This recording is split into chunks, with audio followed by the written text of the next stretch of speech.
Hello everybody and welcome to the 2011 Survivor Series. Happy 2 years to Universe. We've hit it. 2009 November was when it all started. Season 1. And here we are finally in the third ever Survivor Series. As here comes the WWE Champion JBL, who is scheduled for our main event, might I remind you, where he will be meeting Brock Lesnar in a Champion of Champions battle. We've been told that there is rumors that Brock Lesnar is not here tonight, that he has said he doesn't care about brand pride, he doesn't care about some made-up title, he is not interested. Maybe JBL has come out here to address these claims, I should say. Who knows?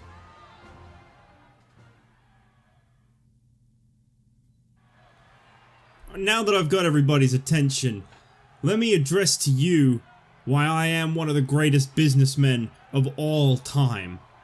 You see, as you all been hearing, Brock Lesnar has no interest in winning that Champion of Champions title.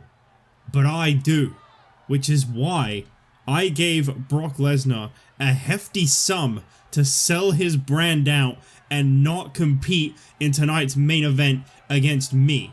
Which means that you can come out here right now, any official, and hand me the Champion of Champions title. Brock Lesnar has forfeited. Well, here comes the SmackDown General Manager, John Laurinaitis. I don't believe these two have met. JBL, I'm gonna be honest, I've been a big fan of your work so far. The way you sold out an entire locker room of people, and then you cheated over the one man that Mr. McMahon had put all of his efforts into in a single night. You're smart, you know how to play Vince for a fool. But JBL, I have a slight change of plans myself. You see, the Champion of Champions title will be competed for tonight. And it will be in a championship scramble match featuring you, the Intercontinental Champion, the United States Champion, the #1 contender to your title, Booker T, and one more champion. What the hell does that mean, one more champion? Is Brock Lesnar out there? I could fight him tonight. We don't need any of this. Give me Brock Lesnar. I'll face him tonight. Oh, don't worry. You'll be facing a champion, and he can't wait to see you. What on earth does that mean? I gotta say, I'm a little curious where this is headed.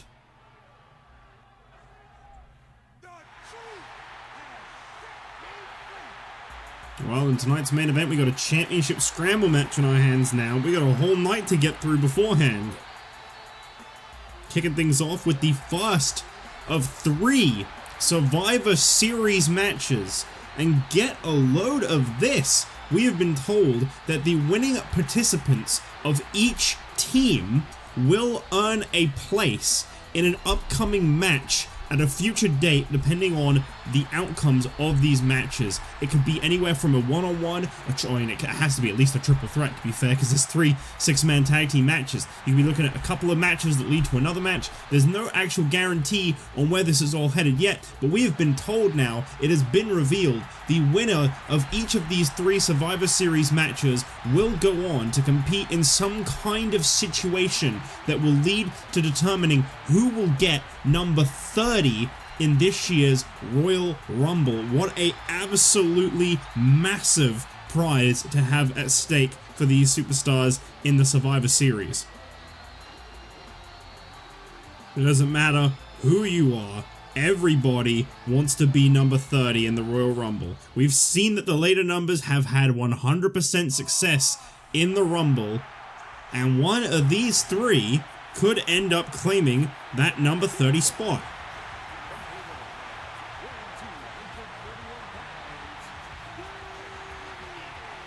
This was a piece of information that was been told to keep under wraps for as long as humanly possible.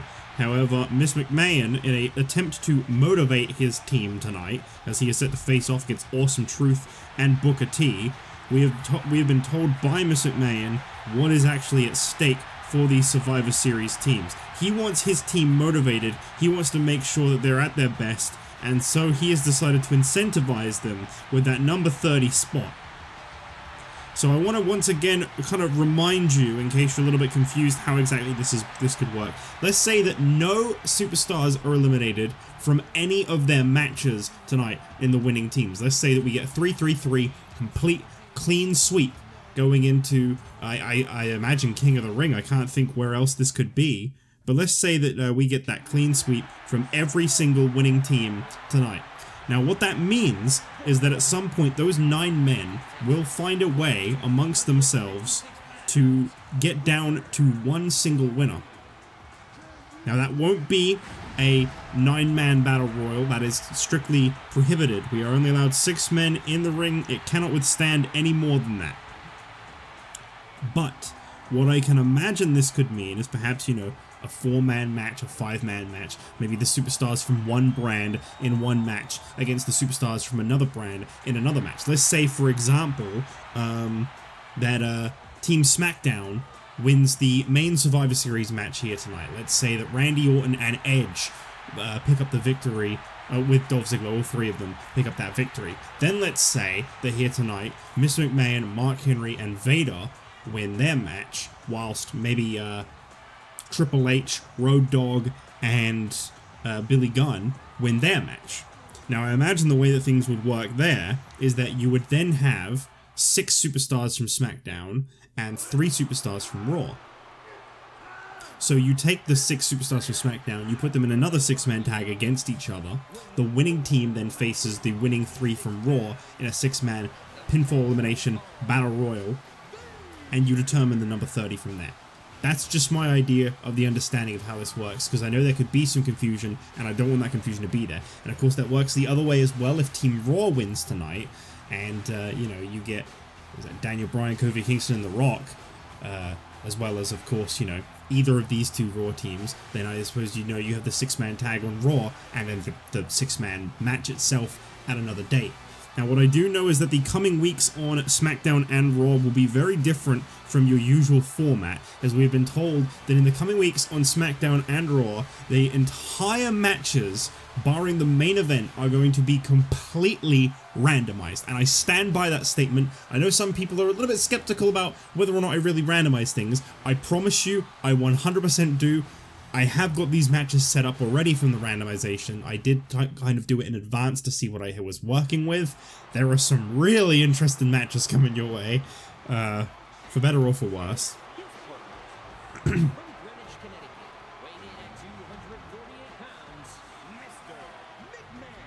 And it is because of those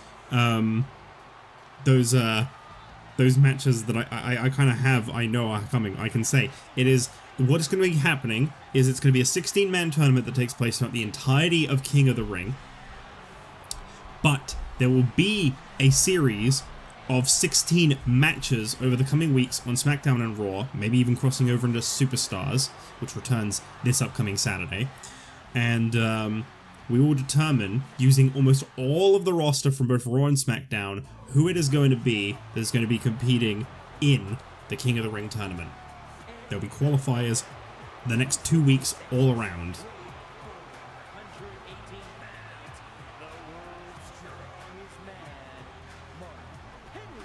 And what a major surprise addition. It's no wonder that McMahon didn't want to declare who that final spot was going to on his team here tonight against the likes of Booker T and the Awesome Truth. There's no wonder why he didn't want to say.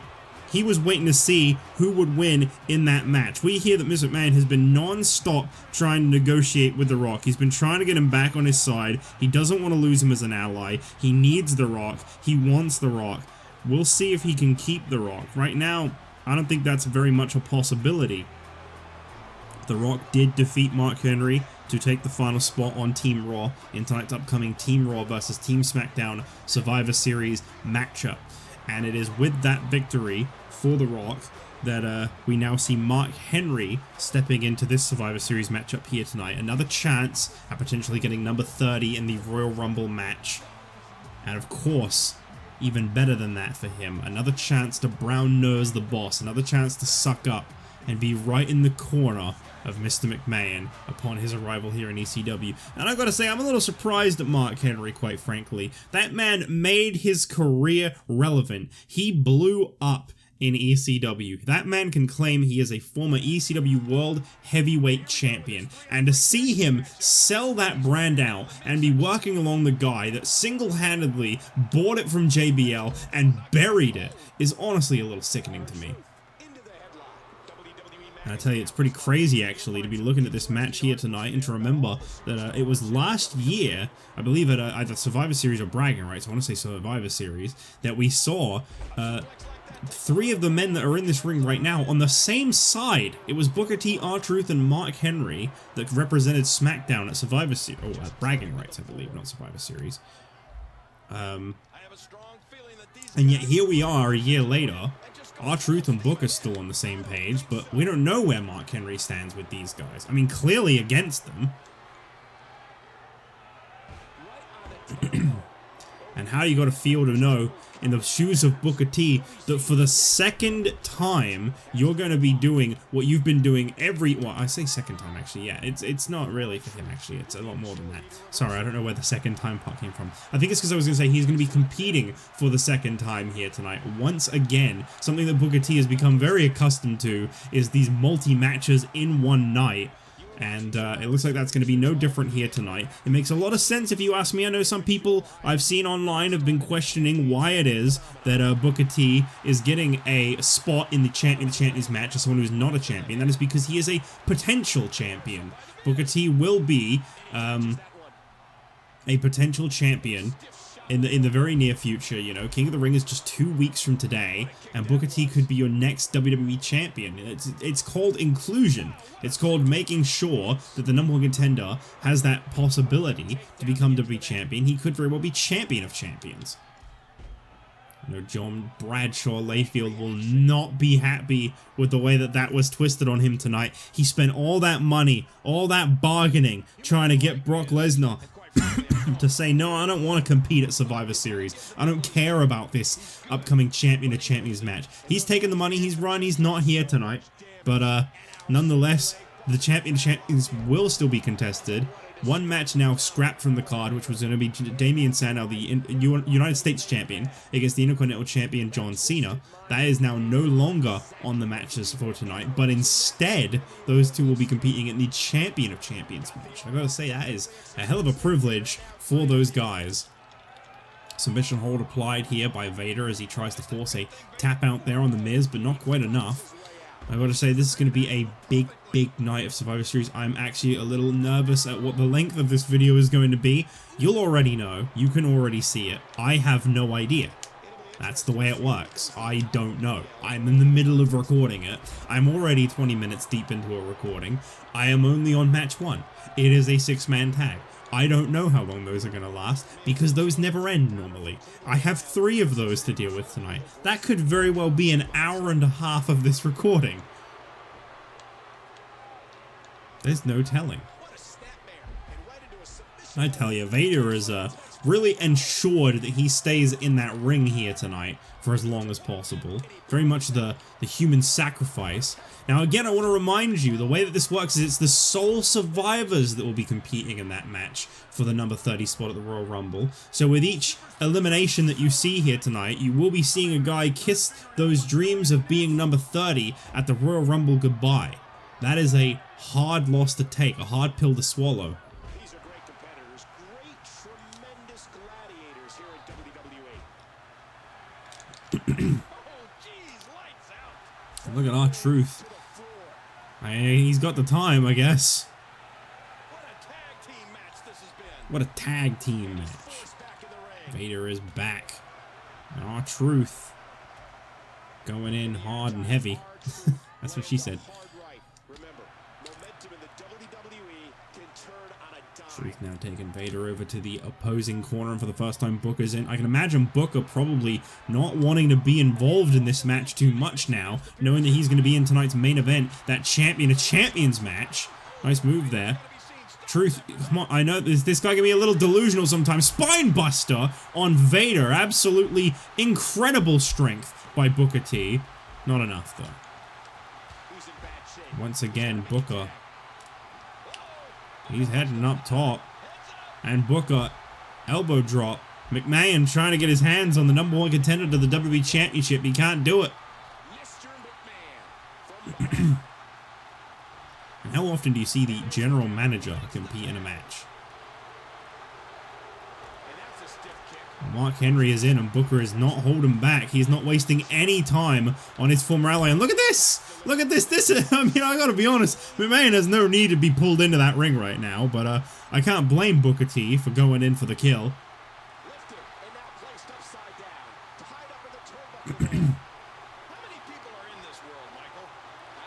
Now I wonder as well, you know, Booker T, that man is the #1 contender to the WWE Championship. Let's say he wins in tonight's Survivor Series match here tonight. Let's say that Booker T is one of the people that qualifies for that number 30 match that's coming in the future.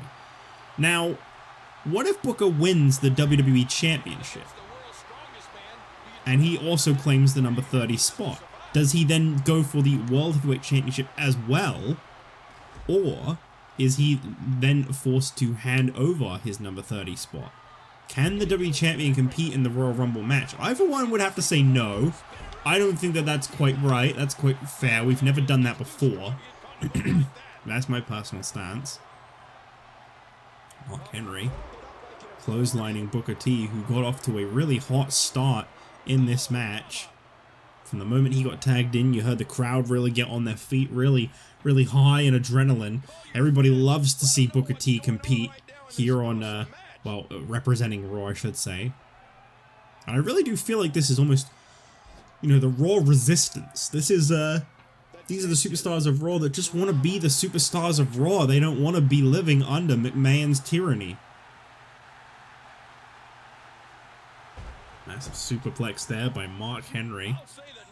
Absolutely dropped Booker T, and I gotta say, the #1 contender to the WWE Championship is really not looking to be in a good place right now, and that concerns me because Booker T, he is due to compete in that Champion of Champions match, and McMahon now in the ring, and look at this, Booker T immediately, once McMahon was in, with the the scissors kick. Sorry, I like choked on my spit as I was saying that.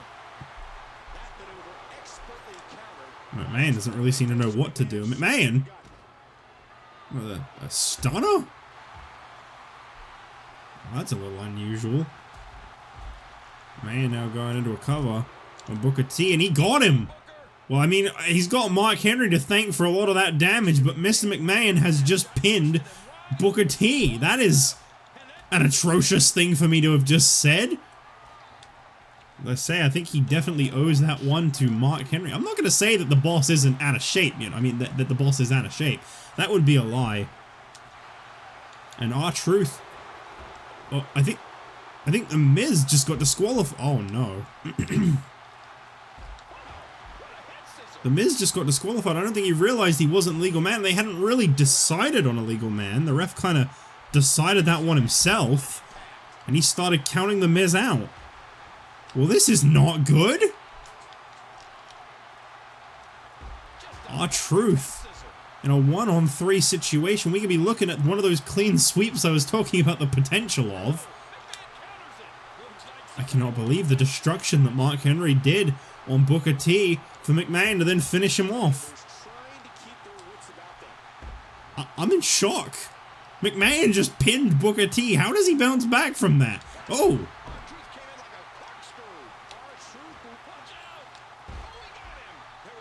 R-Truth off the top, going for that cover on Mr. McMahon, and he, you know, it's worth the shot. Oh, there you go. R-Truth. Is he going to get him with the little Jimmy? He's got him covered. McMahon's out. And that is the problem, is that was the easy target. Now, which one of these two is the legal man? It looks like Mark Henry has taken it upon himself to be the legal man in this one, and I gotta give it to R-Truth. I mean, maybe don't do that. Maybe don't do that. Maybe stop doing that whilst Mark Henry is looking right at you, Truth. Well, that was... I think we literally just watched our Truth throw this one. Oh no! Truth is back! Truth is back! The dance moves just never end with this guy!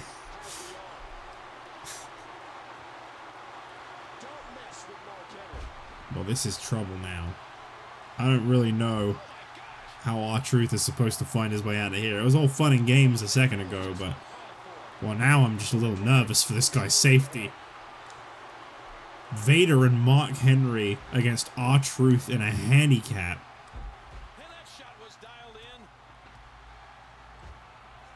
Well, this is just going from bad to worse.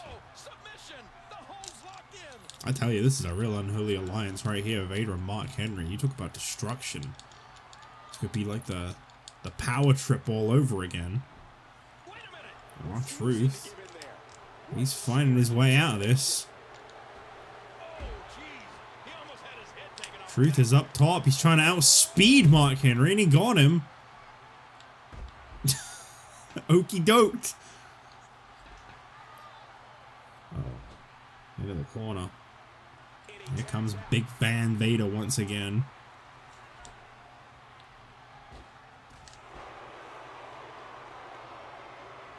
Mark Henry now going to get out of the ring. Getting drop kick by Vader as R-Truth is in a really bad situation here. I can't believe Mr. McMahon can say he has a pinfall victory over Booker T. That is going to chip away at the soul of Booker T, I'd imagine. It can't be over there.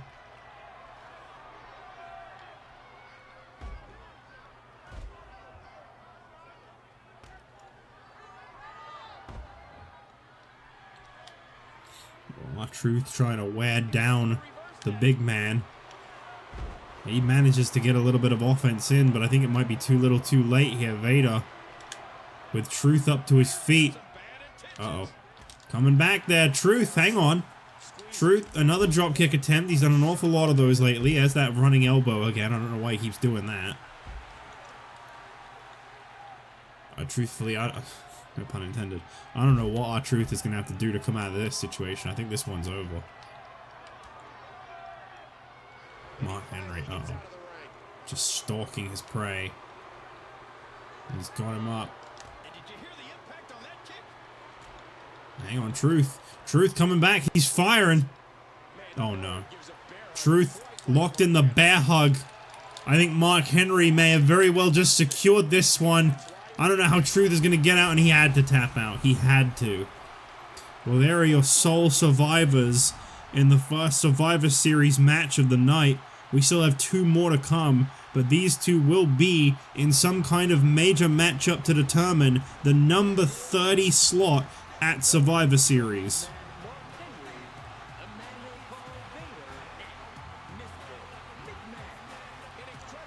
McMahon will not be in that upcoming match. He was eliminated, but his teammates tonight will, and that is R-Truth and Mark Henry. Wait, Vader and Mark Henry, not R-Truth. Sorry, I was saying R-Truth an awful lot.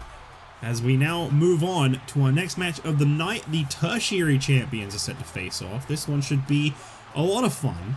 It's the European champion from SmackDown, Yoshi Tatsu, against the Cruiserweight champion from Raw, Heath Slater.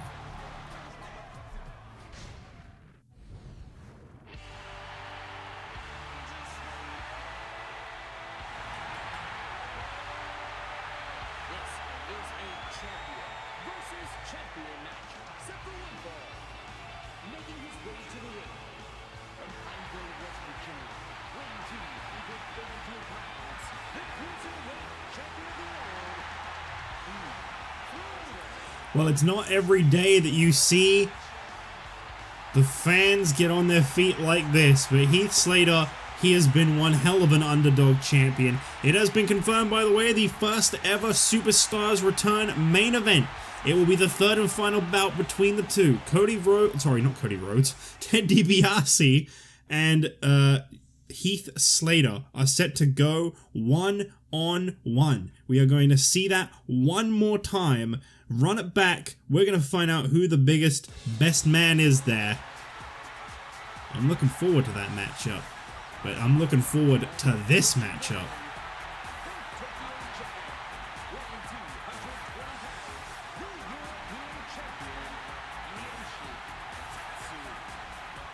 This should be a real good one.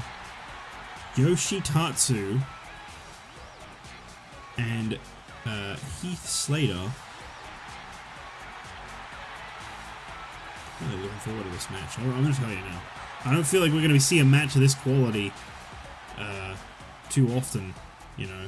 This is going to stand down. This is going to be a spectacular showing. I'm not trying to talk down the rest of the roster. I just think you're looking at two superstars who really have a lot to prove, you know. They're the tertiary champions. They're about to be more designated off to their own show. I have some more information, by the way, on the situation upcoming on Superstars, something I think you'll all be looking forward to.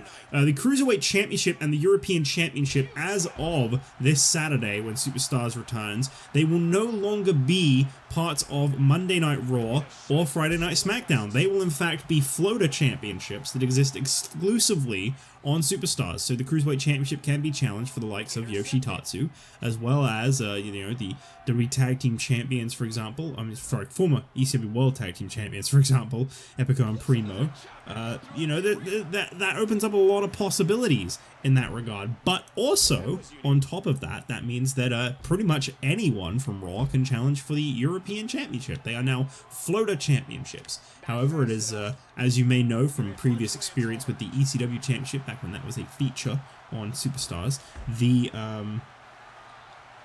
the champion will be almost exclusively appearing on Saturday Night Superstars. You won't really be seeing a whole lot of them on any other show in the meantime. And of course, they won't be crossing brands either, no matter how much their feud may get heated on Superstars with a superstar from another brand. They must remain on their respective brands outside of the cross-promotion of Superstars.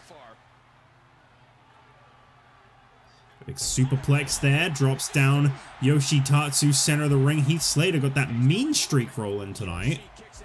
I think unfortunately Yoshi Tatsu was not quite prepared for Slater's physicality. A lot of people look at Heath Slater's kind of goofball-like approach, and I think a lot of people underestimate Heath Slater, and I hate to think that Yoshi Tatsu falls under that umbrella, but, you know, it's an easy mistake to make. You take one look at a guy like Heath Slater, and something in you says, I don't fear this. I don't think this is going to be a problem. And that's the thing. DTA, don't trust anyone. You never know where a problem is lying. It's normally right in front of your face. Yoshi Tatsu sends Heath Slater into the corner. I've got to say, Tatsu, the European champion, he's really turned this around. Tatsu has expressed some very deep gratitude towards Randy Orton for giving him that shot. And, you know, I've got to say, that's definitely fitting.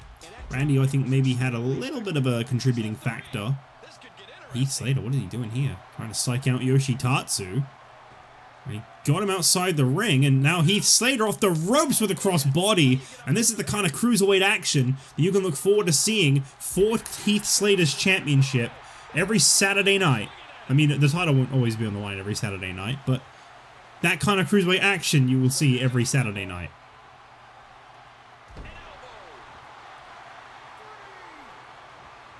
Yoshi Tatsu bringing this one back. He's coming off the ropes. Drop kick got Slater. Square in the chest. Slater float over DDT.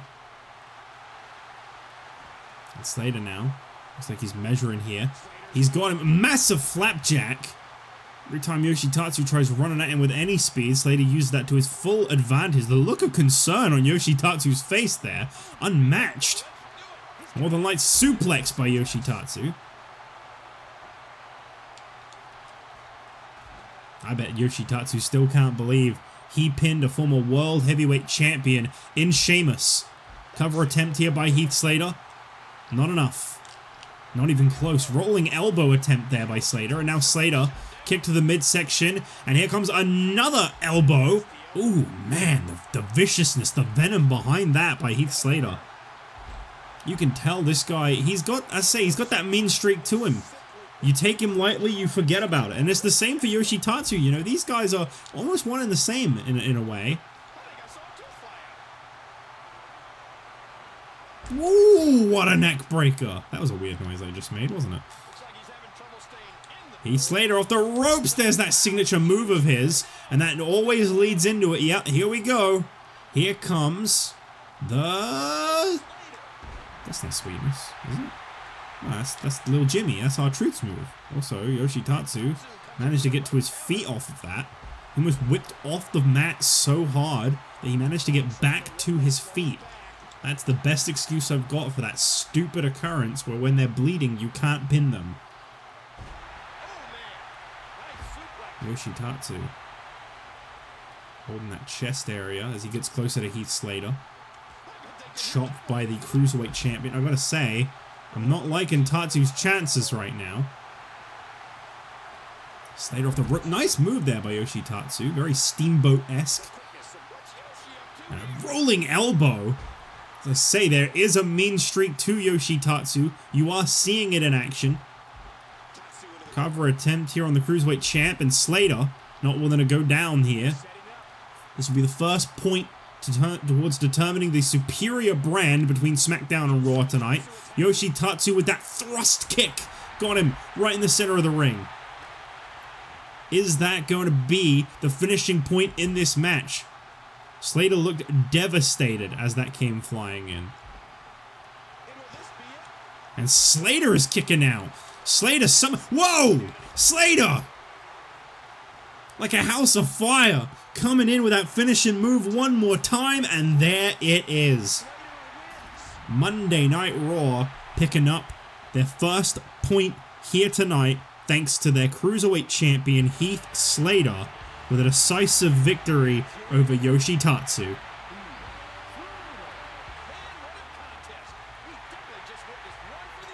I guess in that sense you could dub this guy the superstar of superstars.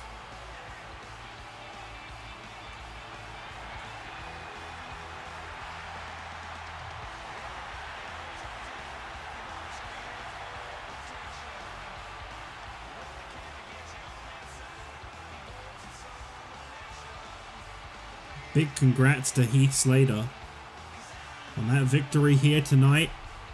The superstar of superstars is victorious. Sorry, I got a little distracted there. I don't know how long it was on that for. I really apologize. I got a message and I had to respond to it. Heath Slater is victorious. He is the superstar's superstar. And I feel like he's going to be a real big deal on Saturday nights for that Cruiserweight Championship reign. Assuming Ted DiBiase doesn't stomp it short 6 days from now.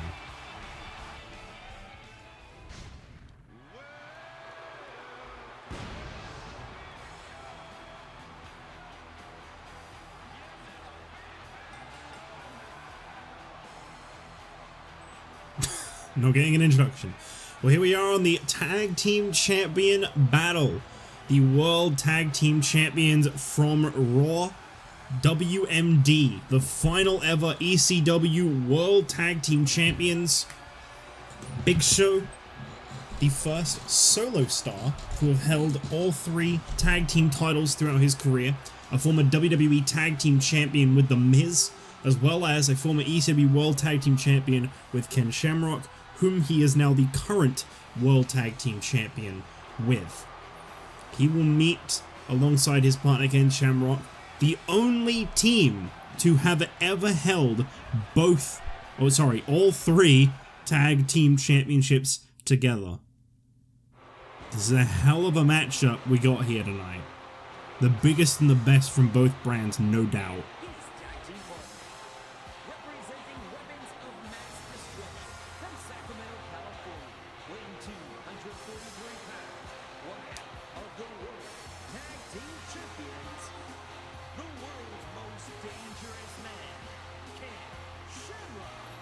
Ken Shamrock recently said in an interview that he is not aligned with JBL, despite what some people may feel from the way in which they all work together to help JBL become the ECW World Heavyweight Champion and then in turn the ECW General Manager. He says that he is not actually in the corner of the WWE champion, so to speak. They aren't anti-JBL, but they aren't in the corner of him. They will not be doing his bidding. They simply saw an opportunity and they took it because they themselves felt that the existence of ECW disrespected both the Big Show and Ken Shamrock. I don't know how a show in which Big Show had single-handedly won every single championship that existed on that brand disrespected him. But hey, in his eyes it did.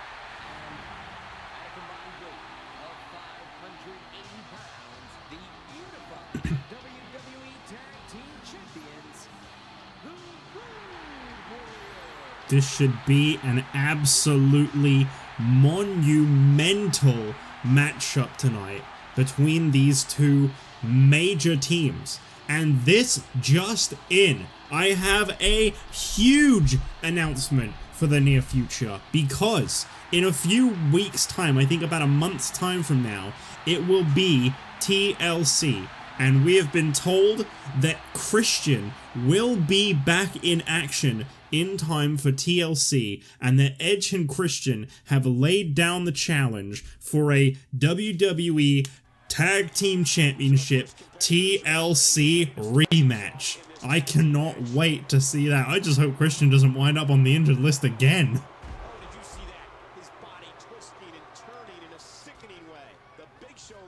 Real great to hear that Christian will be back in coming weeks. And Big Show celebrating the fact he was able to knock Animal out the ring. Oh, and I was going to say, you're going to see two guys that really aren't going to hold back against each other. But no one has really been able to do that much damage to W.M.D. since these guys got going. Well, here comes Hawk, and that is definitely the guy you do not want to cross. I'm not underestimating Animal, don't get me wrong, but you really don't want to get on Hawk's bad side.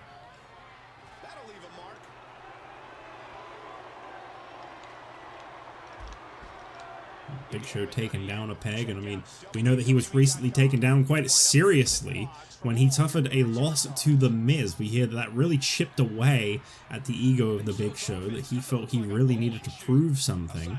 Ken Shamrock coming over to the corner now, and here's the tag made to the Big Show.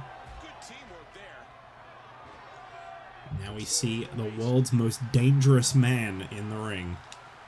And how do you even... I mean, I see that Animal and Hawk have managed to just fine, but I can't help but question, how do you even prepare to get in the ring with a man that is billed the world's most dangerous man? How do you prepare for that? I don't know how anyone can be prepared for that.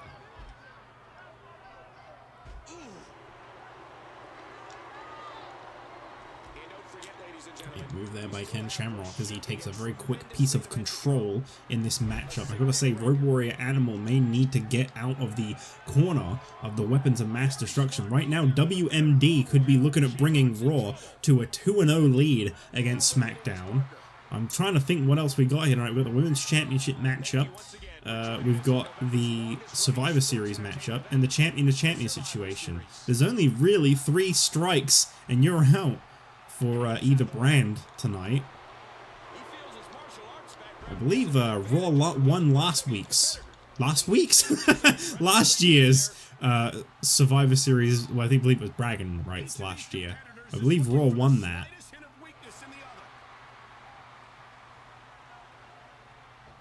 Of course, Raw's definitely got the upper hand here tonight, because let me remind you that the man in the ring right now facing off against Hawk, the Big Show, is the only man to have ever been named Champion of Champions thus far. A new Champion of Champions will be declared tonight, but Big Show was the only man to have achieved that accolade in the past.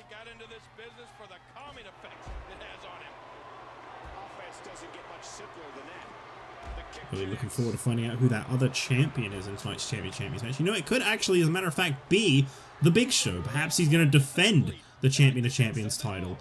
Perhaps that was a catch all along. I know it's just a trophy. I know it's not actually a championship. He did carry it for a long time, though. I gotta say, I have not seen the Road Warriors get beaten down like this ever. I don't think. This has been rough. Big Show. Ooh. Showstopper. Crossing that leg over Hawk. And there's the cover attempt by the Big Show. Yo, Hawk, you've really got to start focusing. That showstopper normally, that will be the introduction to one of his other finishing moves. A little bit like this. I don't really know why Animal's dazed all of a sudden. There needed to be a better animation for that. And here's the cover attempt from the WMD punch. Not enough. But Animal is hurt. Animal is absolutely hurt. He needs to get Hawk back in the ring, and he needs to stay out of the ring. They have done a great job of wearing out Road Warrior Animal. Tag made here to Hawk. The Road Warriors now in control of this situation as they look to bring home a point for SmackDown. Better than that, to be able to declare themselves the best current tag team champions in the WWE. You know, it's not just about that brand supremacy. You see superstars like Heath, Slater, and W.M.D. They're donning that red here tonight. I'm not really sure why the SmackDown superstars have been wearing grey tonight, but that seems to be the color of choice. Yoshi Tatsu is wearing silver, as is Animal and Hawk. I suppose silver and blue are kind of the colors of SmackDown, so I guess the silver part does still capture the essence of SmackDown in a way. But, you know, whilst we look at the situation at hand here tonight, it's not just about picking up that pinfall for Raw. Heath Slater wasn't necessarily concerned about winning for Raw, I'm sure. For Heath Slater, what was important to him was being able to get an important pay-per-view victory. To be able to say he pinned the European champion.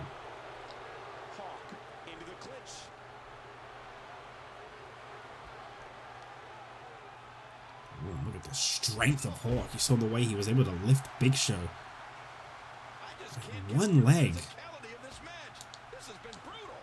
Ooh, wow, Hawk just kind of ducked his head away when Big Show threw that right hand, and now Hawk is in control once again. This is what, our second of 4 tag team matches tonight. Still to come later on in the show. We will be seeing the SmackDown vs. Raw Survivor Series match, as well as the SmackDown Survivor Series match. I believe that match is up next, as a matter of fact. Rikishi leads his sons, the Usos, in war against D-Generation X Triple H and the New Age Outlaws. Now Big Show calling out. Here comes X-Pac, and of course he's definitely got his history with Big Show. I mean, maybe he's coming out here for the sake of Raw tonight, but I have my doubts. I think the Clique have decided that they want to get involved and cost Raw this matchup. Why would they care? A massive spear by the Big Show. And now in comes Ken Shamrock.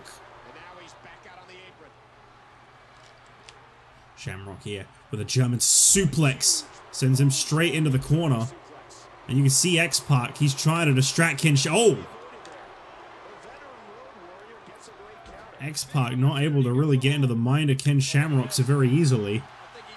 And what is Road Warrior doing here? Road Warrior, think about this for a minute. Think about this. You want to win this match, but you don't want to hurt anybody. I mean, maybe he does. Superplex to the outside. Good God. And X-Pac just lifting up Ken Shamrock. Shamrock is up. Somehow Ken Shamrock is up. It didn't even phase him. Uh-oh, here we go. Ken Shamrock now. Those barbaric fists.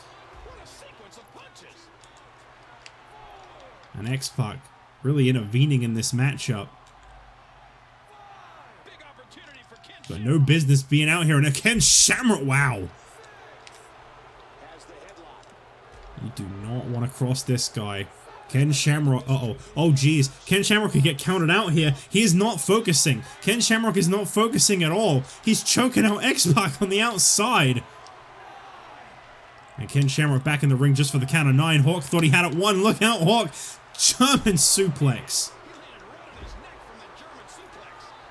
I think X-Pac has had enough. He is getting the hell out of there. He wanted to try and screw with WMD, and I don't think that worked too well.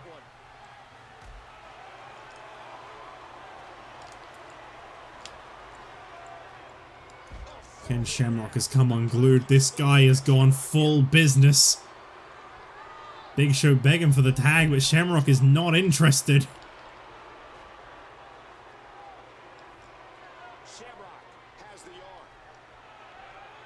He just wants to hurt him. He just wants to hurt him so bad.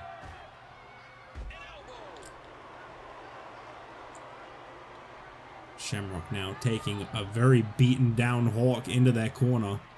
Tag made to the Big Show. Shamrock setting him up. What is this? What is this? Big Show in position. A Hurricane run into a powerbomb. Good God. What a combo. Cover attempt here by the Big Show. This one's over. Animal, you could tell there was a bit of hesitance there. He thought, does he really want to get in there? Does he really want to keep this one going and put his friend in danger? And I think he made the right choice.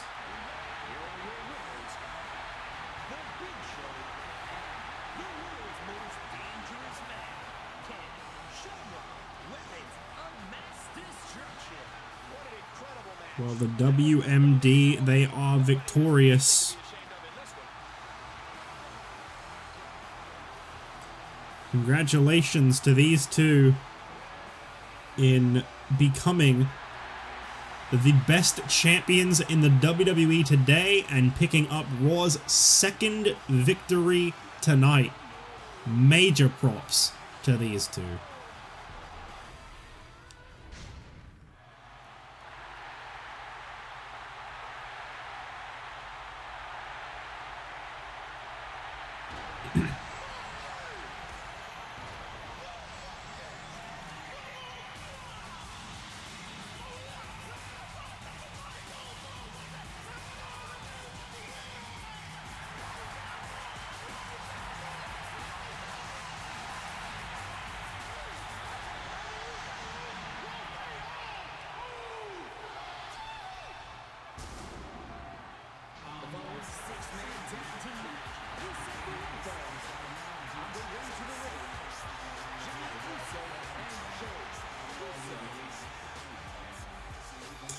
Well, here come the Usos, and they will be teaming up with their father for the first time ever here tonight in this major matchup. I don't know why that came out so weird, but it really did, didn't it? Major matchup. The Usos all focused tonight. They picked up their first ever pay-per-view last month in Hell in a Cell, and it was against their father. They clearly earned the respect that they were after from him. He has decided to associate himself with them now. I think it's a little bit low that he wasn't in the first place, but they don't seem to mind. And I guess realistically, if they don't mind, why should I? It's none of my business.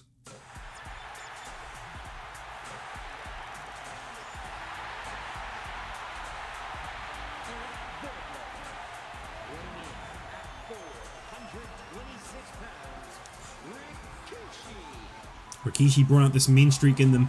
He told us in an interview that Rikishi, the reason that that you saw the Usos target the New Age Outlaws and Triple H, it was actually because the New Age Outlaws just wouldn't let it go. They couldn't just accept that they had lost. They had to keep this going until they picked up a victory of the Usos. The Usos don't want to be known as the two guys that lost to a couple of has-beens.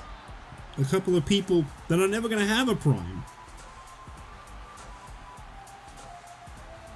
I think there's some pretty harsh words by Rikishi, but he's of the belief that New Age Outlaws do not deserve success. You better cross him, man.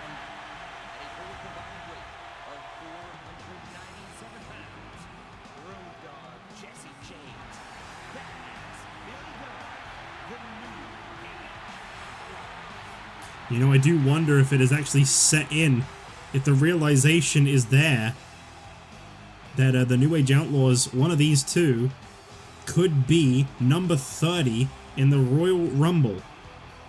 All they gotta do is win this match here tonight, and then win some kind of 6-man, 9-man, whatever it ends up being, I don't know. They gotta win some kind of situation there. And they could very well, one of them will be the number 30 entrant. I shouldn't say they. It's definitely never going to be the both of them.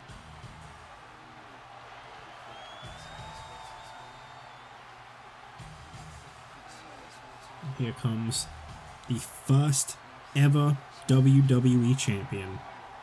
Recently returned to Raw this Monday for a one-off appearance and absolutely annihilated Team Raw's Daniel Bryan.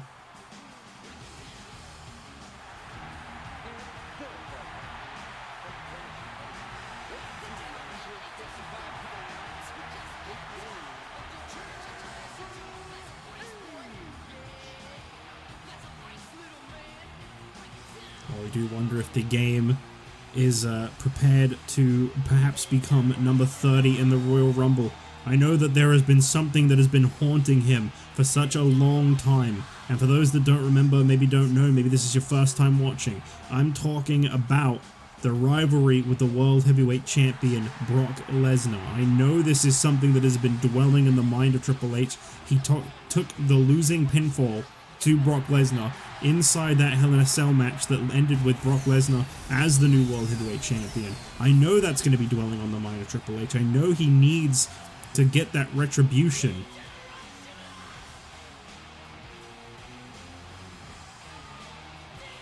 I feel like winning tonight is the first step in getting back on track for the game. He has got to make sure he is not eliminated from this if he wants that prestigious number 30 slot. As I say that, has the later numbers of the Royal Rumble, they see some tremendous success in the past. Billy Gunn going straight in on the offense here, and oh, nice move by Billy Gunn. And oh, I don't know if this is necessary, Billy. I gotta say, I didn't think that was a smart move.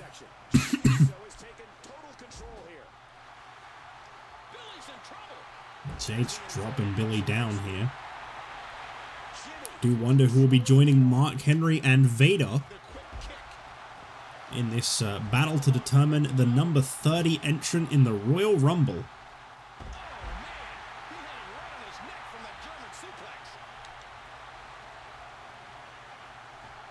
Jimmy Uso in the ring to start things off, by the way. I hate to see the Usos lose that momentum here tonight, but they have got one very tough challenge coming their way, and I'm of course talking about the first ever WWE champion, Triple H, the Game. And they gotta hope that the New Age Outlaws just decide to keep him out of the match for the time being. Gotta say, I think it was actually a bit of relief for the Usos to see that it was Billy Gunn starting things off for Team DX tonight. I'm not saying the Usos can't take Triple H, by the way. I'm saying that they've definitely never set foot in the ring with someone on his level before. Rikishi can now say that he has a pinfall victory over Triple H, however, and it is all thanks to one of his sons. Sorry if you hear that background noise. They know when I'm recording and they start making noise. I'm positive. I have not heard the neighbors in our hallway for 5 or 6 months. I've also been recording, not recording during the day for 5 or 6 months. I just find it a little bit suspicious. We always stream really late at night too. Coming off the ropes here is Billy Gunn, and there's a massive flapjack to drop down. The ass man. What statement that is. I love saying that, by the way. In the corner. Billy Gunn trying to get back into this one. Let's not forget that the Usos and the New Age Outlaws, this rivalry between them, it's gone on for a long, long time. I keep throwing him in the corner and it's just not registering. The PS3 controller is not that good, is it? Billy Gunn taking it to the corner, and in comes Road Dogg. A shoulder tackle takes him down there.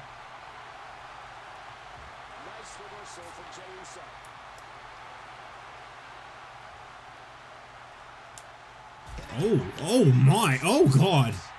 Rikishi ain't gonna like that one too much.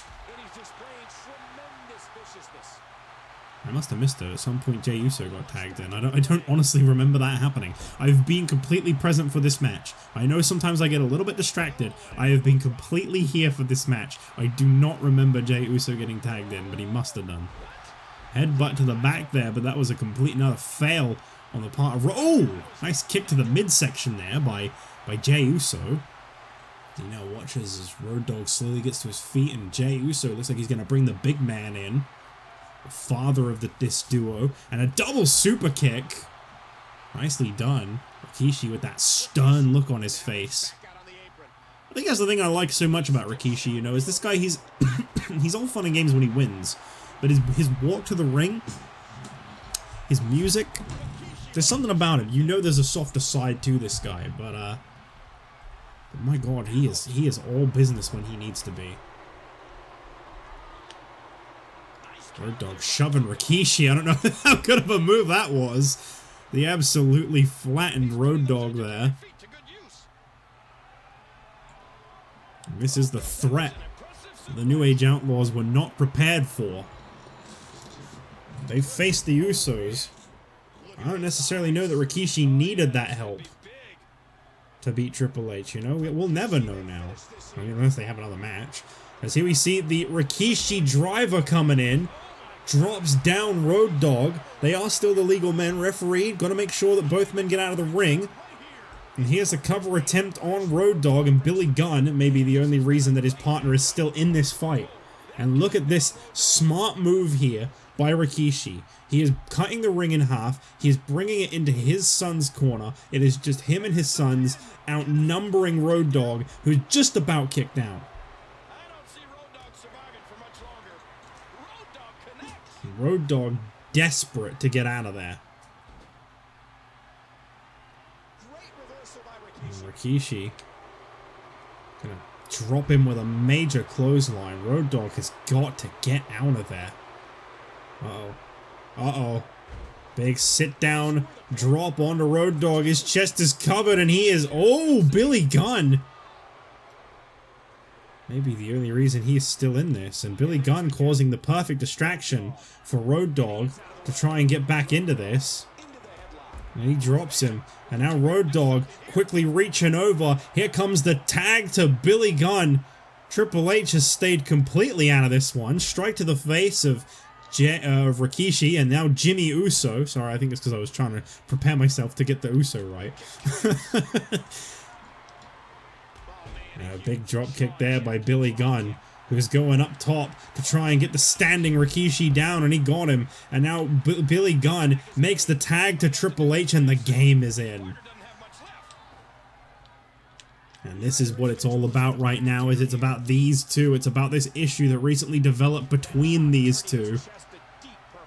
Triple H just trying to fight an innocent fight against Rikishi on SmackDown when his sons got involved.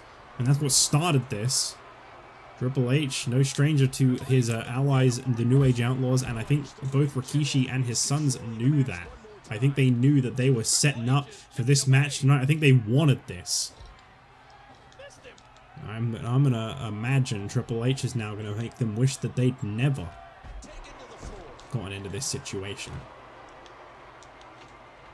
Remember, we are one match less here tonight. Damien Sandow and John Cena's match, which was originally scheduled to be next, has been fused into the Champion of Champions match, which will also feature Booker T and one mystery champion. Still trying to think who this could be. A lot of people online have been saying perhaps it's the Hardcore Champion Ryback. He definitely feels like he belongs in a match like that, but I don't know if the Hardcore Championship would be enough to propel someone into such a major main event here at Survivor Series. Big spine buster there by Triple H on Rikishi. Is he going to be able to pin this man? No. Kick out there from Rikishi. And Triple H kick to the midsection. This could be the beginning of the end for Rikishi. One Uso down, the other one not so much. Cover attempt here right in front of the Usos. Not able to get there though. Billy Gunn pulls him off the apron, but somehow Rikishi actually kicked out of the pedigree. That's impressive. I think Rikishi really needs to get out right now, but I don't think he wants to expose his sons to someone like Triple H. I stand corrected. Perhaps he does.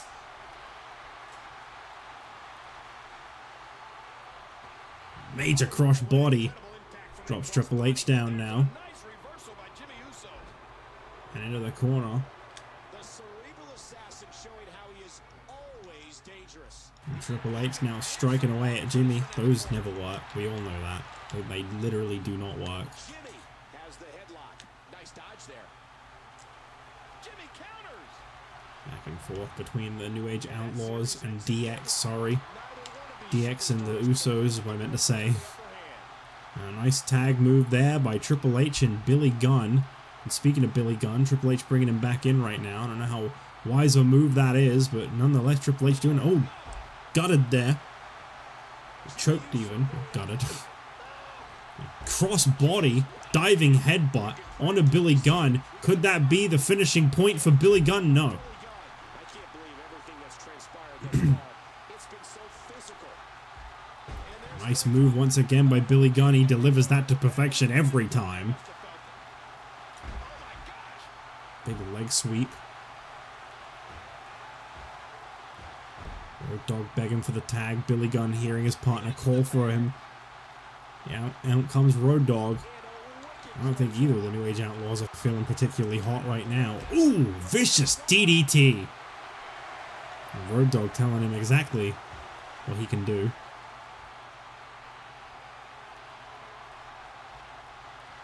Into the corner.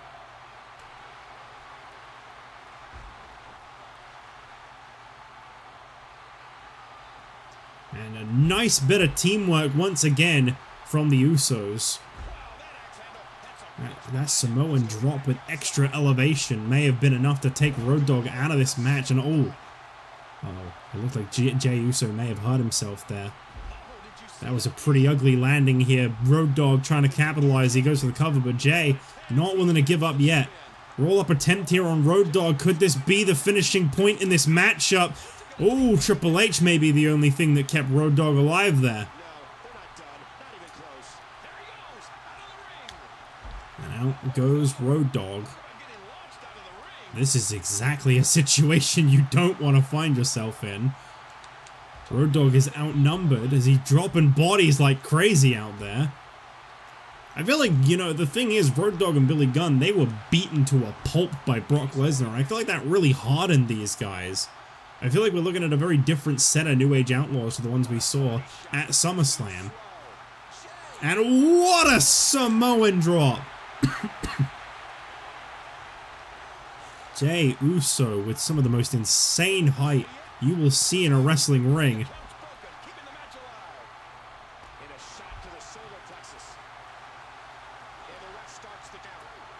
He takes Triple H out of the ring there, the referee having to do his job. Uh-oh, oh my god, oh no, oh no, oh no, oh god! Oh, cover him, he's done. There you have it, there's no chance. And there you go, Triple H could not get there in time. Unfortunately for Triple H, he just couldn't save Road Dogg. Road Dogg, you can leave. Oh no, he's going to be stuck there for the rest of the match, isn't he? Yep. This fucking game. Every time, almost every single episode, it's always something new. I mean, this one's not game-breaking, at least. It's not that big of a problem. Oh, there he goes. Maybe he was just politely waiting for the Uso to get out of the way. And Triple H is not taken too kindly to what he's now in the situation of. Triple H fighting, fight or flight.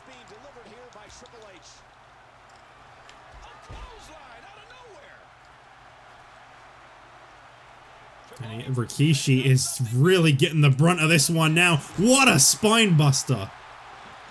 The amount of momentum off that spine buster. Rikishi covered and he kicks out. Can he survive pedigree number 2 from Triple H? Drops him. Rikishi flat on his back. Here's the cover. Have the odds been evened? Yes, they have. Billy Gunn fighting with the Usos. Triple H capitalizing on that opportunity. And I think the Usos may be in a little bit of trouble here.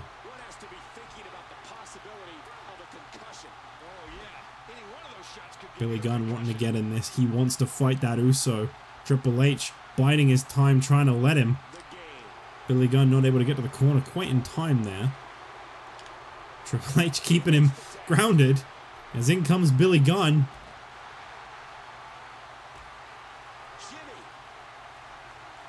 Jimmy Uso, big superplex German suplex, sorry, into a cover attempt there, not enough.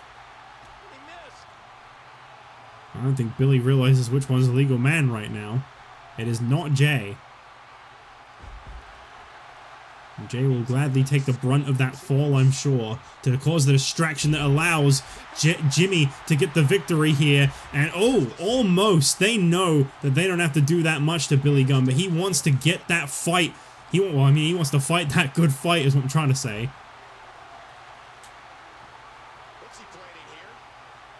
Jimmy now coming off the ropes, cross-body, drops down on Billy Gunn.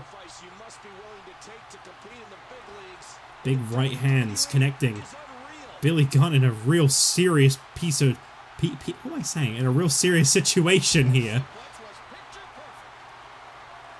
Right where you don't want to be. Cover here by Jimmy Uso. Triple H breaks the cover. I don't know if he's the only reason that Billy Gunn is still in this. I think he very well may be. Here comes Jay. Completely bending the rules here. Jay needs to get out of the ring. He has no business being in here.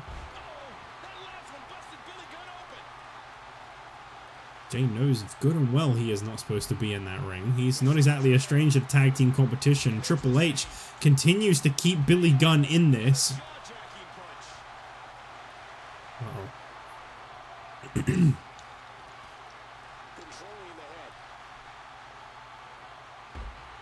I don't know what Billy Gunn is trying to do here, but he wants to prove something. Oh, leg drop attempt, and in comes Jay. These Usos really working as a hell of a team. Cover attempt here on Billy Gunn, and he's out.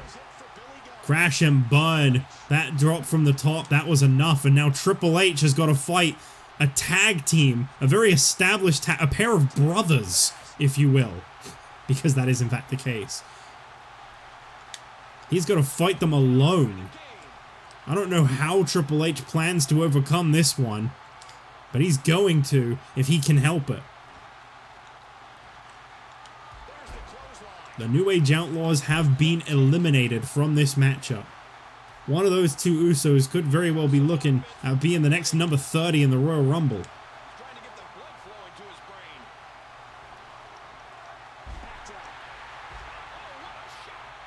Triple H telling him to suck it. And there goes Jimmy, sorry. Gets a little confusing sometimes. And a major Samoan drop once again. But Triple H not giving up. He is not giving up that easy. Triple H with that big knee to the head drops Jay flat down. He's able to kick out of that one though. And now Jay in control. Triple H with the reversal. And oh god, here we go. Moment of truth for Triple H. Can he get Jay out? I mean, Jimmy is right there in the corner. I don't think so. He does, before Jimmy could make it. And now it's Triple H and Jimmy Uso. Oh boy, I don't like Jimmy's chances so much anymore. I don't think Triple H appreciates being screwed over by... It was Jimmy that got involved in that situation with Rikishi. Look at the crimson mask on Jimmy Uso.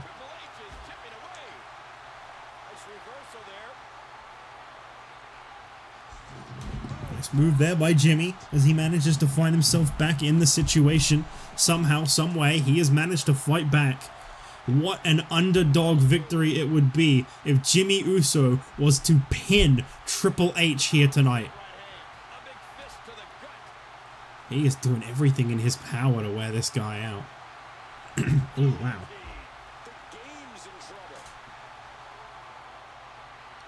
I think Jay may have created a good opening. Weakens Triple H a little bit with that major Samoan drop earlier.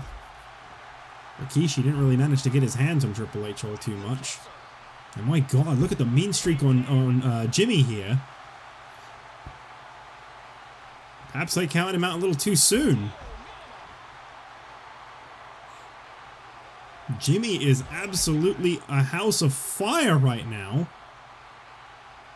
Jimmy has the headlock.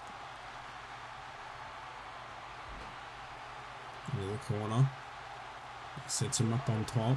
Triple H. Not exactly very familiar with the top rope. Is Jimmy here. Looks for a major superplex. Triple H. He's getting pummeled right now.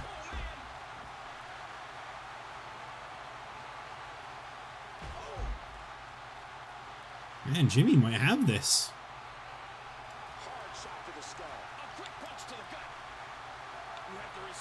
Oh wait, here comes Triple H.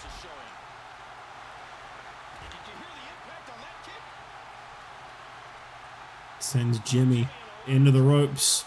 I don't think that's where you want to be.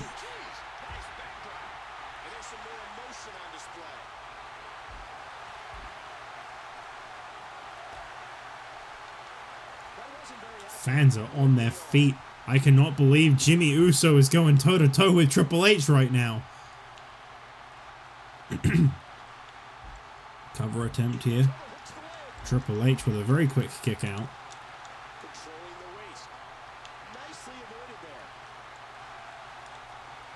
And a major clothesline. Uh-oh. Uh-oh. Oh boy. Here we go. Triple H getting fired up now. Coming off those ropes. And there's the knee. And you know what's coming next? Spine buster. Don't get up, Jimmy. You ain't gonna like the view. And Jimmy forced into position.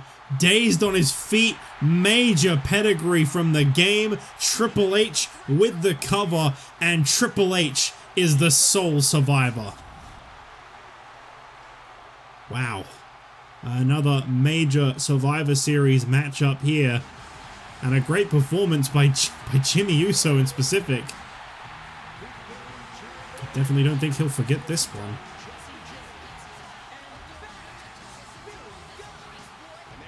Well, Triple H is the sole survivor. He is the only remaining member on his team, and he now joins Vader and Mark Henry in a group of winners that will fight for the number 30 spot. And what that now means is that no matter who wins in tonight's final Survivor Series match, there is an only maximum of 6 participants to be determined in that matchup. I can't wait to see what happens when SmackDown meets Raw in the major main Survivor Series matchup still to come later tonight. But for now, we must carry on as we move towards our next match, which I believe is between the women's champions.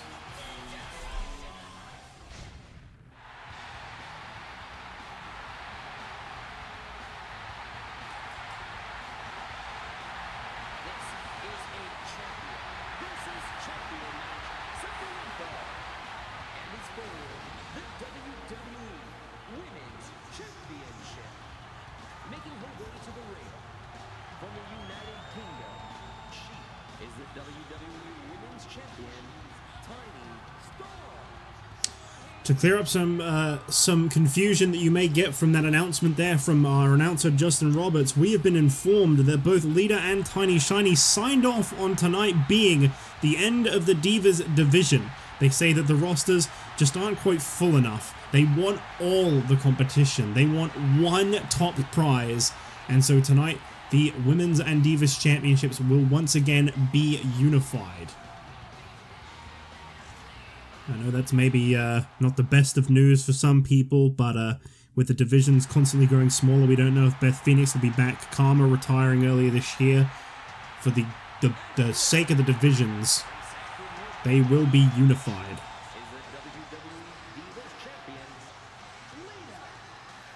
Lita fresh into her Divas Championship reign. This could be her last day defending that championship. For those that may be curious as to what this will mean for the Divas division, well, it is simple. They will be competing on any of the 3 shows throughout the week. They will be pretty much floating talent, so to speak. There is no exclusive brand for the Divas of SmackDown and Raw anymore. They are simply the WWE Divas. And it all starts tonight with this unification match between, honestly, 2 of the absolute best you could ask for.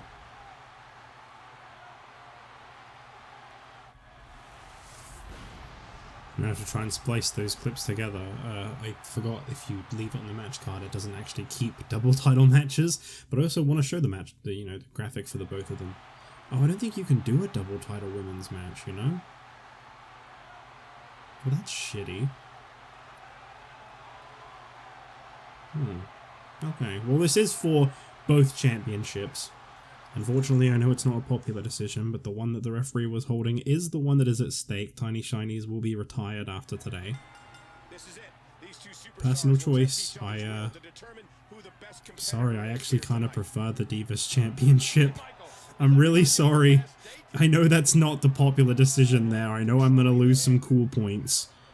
But, I never really liked the WWE, like, original women's title that much.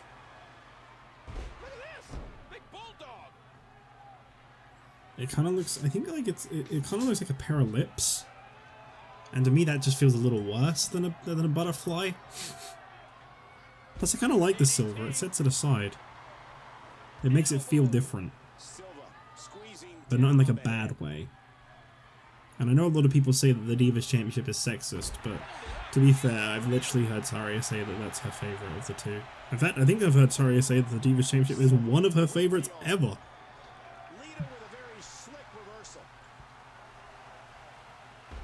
Here tonight, Tiny Shiny has the chance to capture the Divas Championship. She's a 3-time Women's Champion.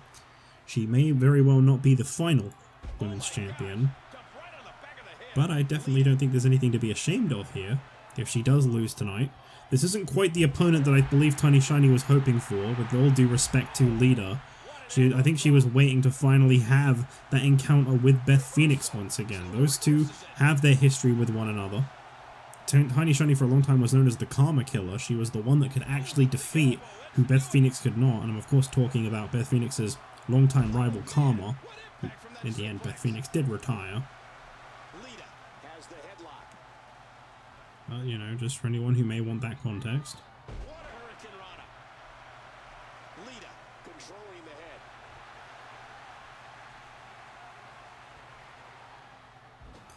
I think you're in for a really good competitive matchup between these two women. I hope it doesn't end in a barricade break. I've really trusted this one to fate. I'm hoping for the best here.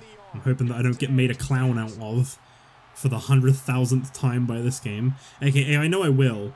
It's like the clown makeup meme. Do you guys remember the clown makeup meme where the dude's like, he's saying something and he just keeps devolving more and more into a clown while saying shit?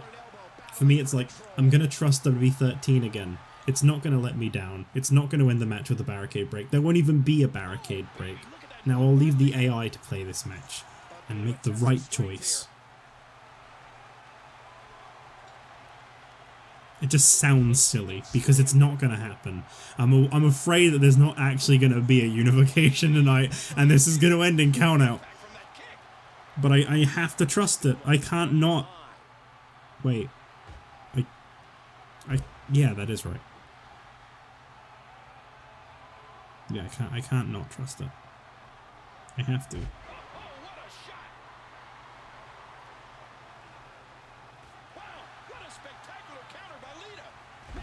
I like how amazing Jerry Lawler finds everything.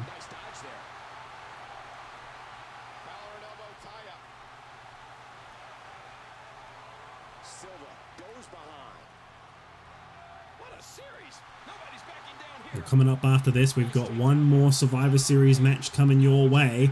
It is SmackDown versus Raw. That is next. It is the major Survivor Series match, the name of the game, really. And here tonight, obviously, you know, we are also trying to see, you know, which brand is the supreme champions right now. And, well, at least in this match, this is still SmackDown versus Raw in the sense that Tiny Shiny is representing Raw and Lita is representing SmackDown. So this could be the third and final point in the nail in the coffin, so to speak, for SmackDown. If Lita loses here tonight, SmackDown has lost 3-0. Even if they win the next two, it's still 3-2 in the end. Now, some people say that the main Survivor Series match is kind of the one you should really be putting the focus on there. You're entitled to that opinion if you want. I'm kind of keeping a tally on the whole thing. In the end, the brand supremacy part doesn't really It doesn't make a difference, I'm going to be completely honest. That's personal preference. Well, not even personal preference. Wait, it is in the context I was saying it. Yes, it is personal preference. I'm just confusing myself now, don't worry. Tiny Shiny once again outmeasured here by Lita. Not really a surprise when your name is Tiny, but look at this. Lita could be in for a 9-2-5. We could be looking at the next Divas champion. I mean, what more does Tiny Shiny even have to accomplish if she wins here? Divas championship on the line for Tiny Shiny. The 9-2-5 connecting. Lita freshly won that title. I'd hate to see her lose it so soon. But it is Tiny Shiny's birthday today, I want to let you know. 28th of November. It would be the perfect way to top off the day. To be the face of the entire WWE Divas division. She is really laying into Lita right now. I think this one may be more of a done deal than you may think. Lita trying to fight back into this one, and she's really got to after that victory over Beth Phoenix. After making Beth Phoenix reconsider her whole career to the point where she's now gone away and may not be coming back. I feel like Lita kind of owes it to Phoenix to win this match. And I'm not one to root against Tiny Shiny. I'm just saying, I feel like Beth Phoenix maybe, I mean, to be fair, we might get Beth Phoenix back. Now here's the reverse of fate by Lita. Is that going to be enough to get the job done? No. But you know what's coming next. Lita with the main twist of fate. Uh-oh. Tiny Shiny close to those ropes. I was going to say I could see it coming. I could see it brewing. She knew exactly what to do.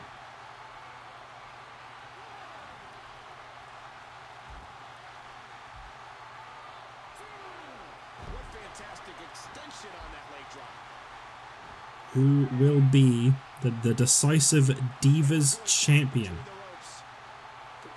Will it be Lita or will it be Tiny Shiny? Cover attempt here again by Lita.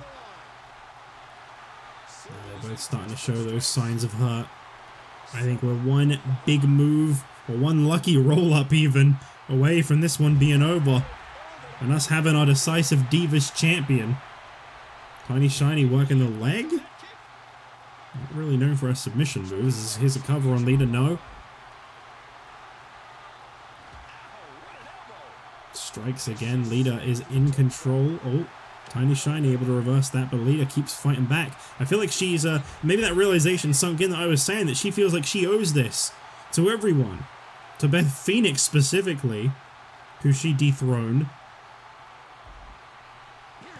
Cover attempt here, still no. It's going to take an awful lot more than that to keep down the three-time women's champion.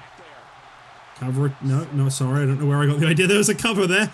I don't know where that came from. Cover attempt here, oh! Uh-oh, flattens her down. Tiny Shiny. No.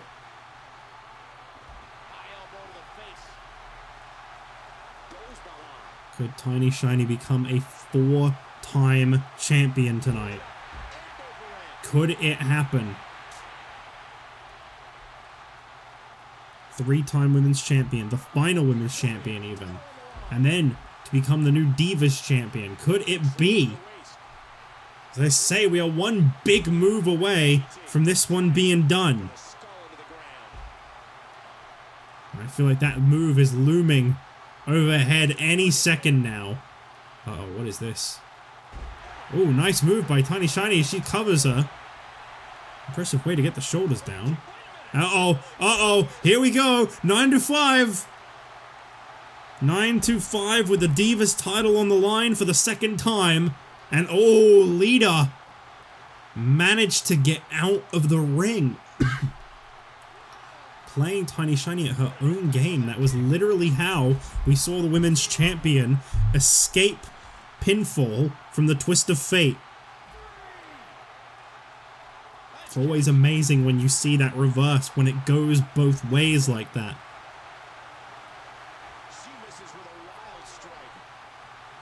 Both these two, I think, in disbelief at the limits and the levels that they're bringing each other to.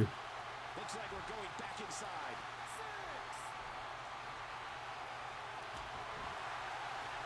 We're back in the ring. This is high stakes. The only title that is actually on the line tonight, barring the Champion of Champions trophy. Who will be the face of the new era of the Divas cover here? No.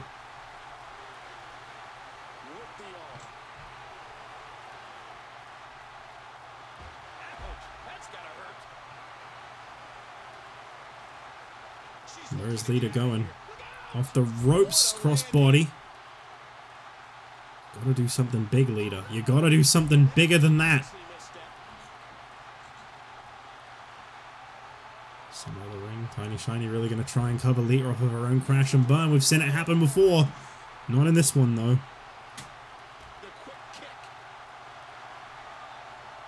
Into the corner. There's the reversal for everything between these two. They are so evenly matched. I tell you what, I hope this isn't the last time these two face off for this championship, regardless of who wins. I mean, I guess realistically, there is a rematch clause for Tiny Shiny if she loses tonight. There is not for Lita. Cover attempt here, no.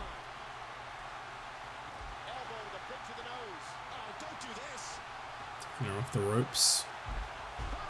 Hurricane Runner to another cover attempt. I've got to say, Tiny Shiny's eyes have really been on the prize. The women's champion has been doing everything she can to win this championship she's never won before. Oh, okay. I thought that was going to be it. Oh, hold up. Roll up attempt here. That could be the point. No. Oh, here we go. Twist of fate. Center of the ring this time. Divas Championship is at stake. And it's Lita that will retire the Women's Championship. This new era that is kicking in will be led by someone who has had a monumental month. Oh, okay, they both were on the line. That's cool.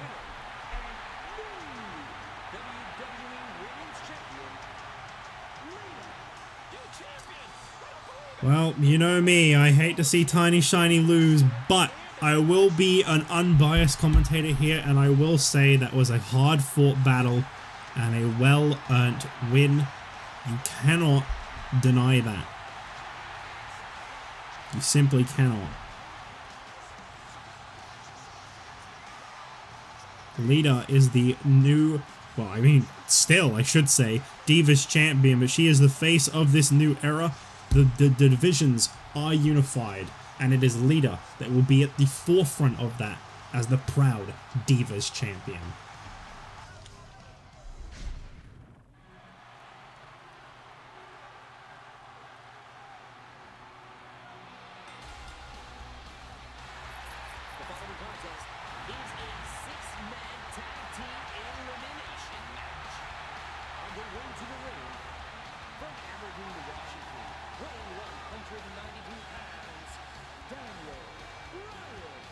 Well, this is it. This is one of the two biggest matches of the night. Barring the Champion of Champions match itself, this one is absolutely massive. There is some serious stakes here. Now that we know any of the 6 men in this match will be joining the 3 men, I'm talking about Mark Henry, Vader, and Triple H, in fighting to become number 30 in the Royal Rumble. Sorry, I've been saying 30, it's 40. We have 40-man Rumbles, don't we? That's right. I'm going to use those until those aren't available anymore. I like the 40-man Rumble, it's good. The more the better. Well, Kofi Kingston, of course, I think he's definitely the guy you're going to want to watch in this matchup. There's a big potential breakout performance here tonight. It's been a long time since we've seen him on like some kind of pay-per-view in such a high-stakes matchup. I think the future is bright for Kofi Kingston, and I think for him, maybe I'm talking a little bit crazy here, but I actually think the separation from ECW might end up being a good thing for him. And of course, here comes the Team Raw captain.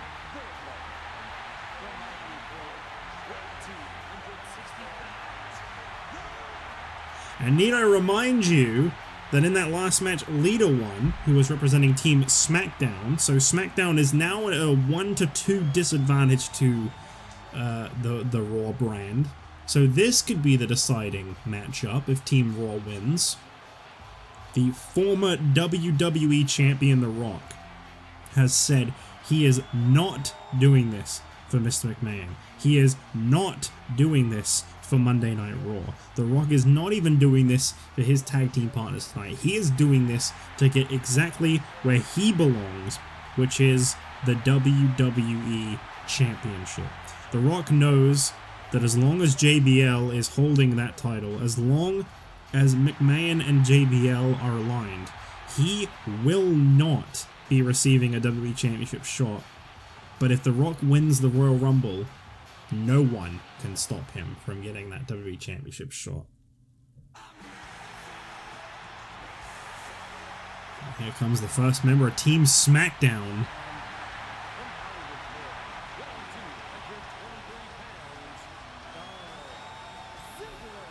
What a great reveal it was when Dolph Ziggler relocated to Friday nights.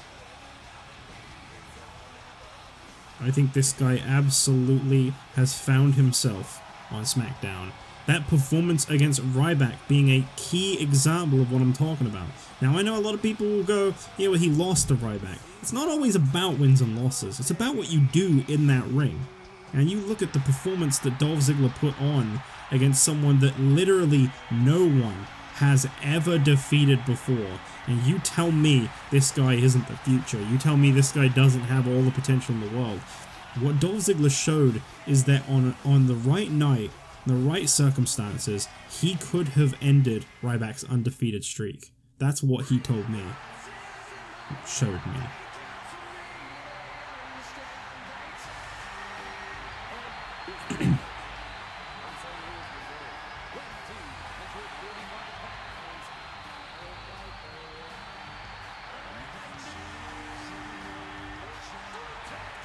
Well, in 2 weeks, this man will be challenging for the World Heavyweight Championship. Brock Lesnar has no choice but to show up for that one, as if he does not defend his title, it will be stripped of him. Randy Orton is the #1 contender, and he has waited a long time for that shot against Brock Lesnar. And I do apologize for all the times that I said The Undertaker was the #1 contender. I'd forgotten that he didn't win that match. That was kind of my intention at the end, but it's okay. These things happen.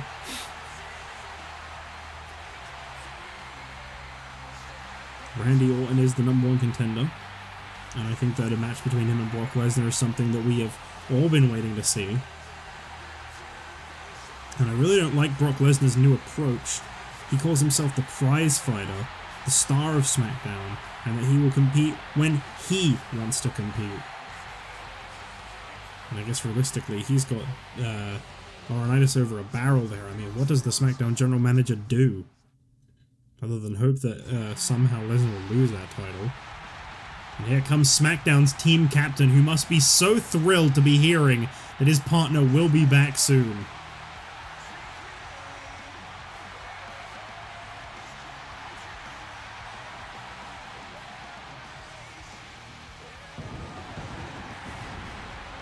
I gotta say,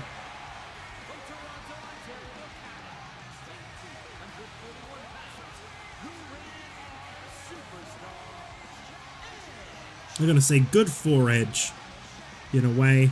You know, I don't condone a lot of actions that Christian and Edge have done in the past, but they were the greatest WWE Tag Team Champions we'd ever seen.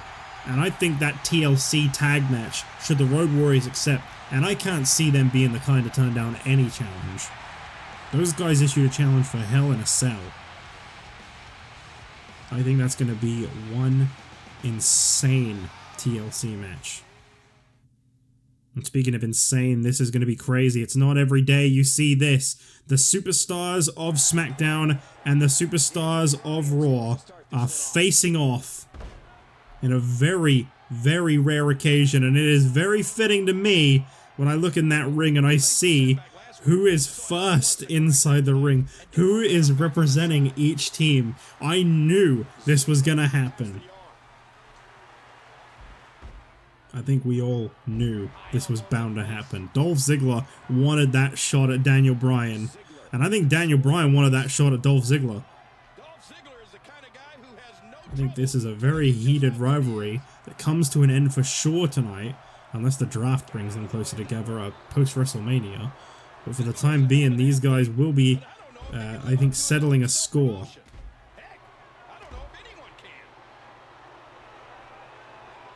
I'm curious to see how things turn out between these two, if one of them will eliminate the other. There is definitely a lot of hatred in that ring right now. It's quite interesting, actually. There is another bit of significance here. I don't know if a lot of you guys will be aware of this, but Randy Orton, if for those that don't remember, was the man that was exchanged for The Rock. When The Rock was brought over to Raw, it was an exchange for Randy Orton. Following the events of, I believe it was SummerSlam, the screw job that led to The Rock being the WWE Champion, Randy Orton was taken off of Raw for McMahon's safety, he said. We never actually got to see the face-off, the rematch between Randy Orton and The Rock. So here tonight, these two being in the same match, there is a lot we've been waiting on here. And you may have not even realized it. Where's Edge going? Did Edge just walk out on Team SmackDown? I mean, I'll be honest, I could see him taking it personally that he wasn't the choice to be tagged in, but... Did Edge just... Oh, no, there he is. Well, I thought for a moment there that Edge had become a turncoat. I mean, he's walking out on an opportunity to be number 30. You would not believe the devastation from The Miz. He didn't even know he was the legal man when he got disqualified earlier in the night. He had no idea.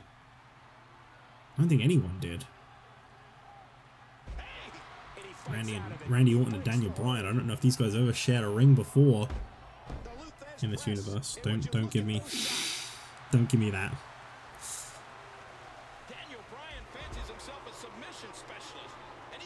Bryan looking to finally tag out. Maybe. He's got to still be feeling the effects of,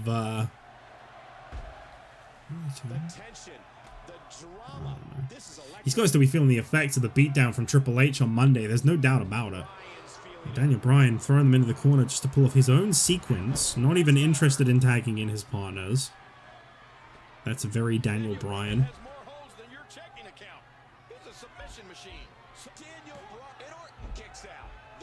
That's a good one.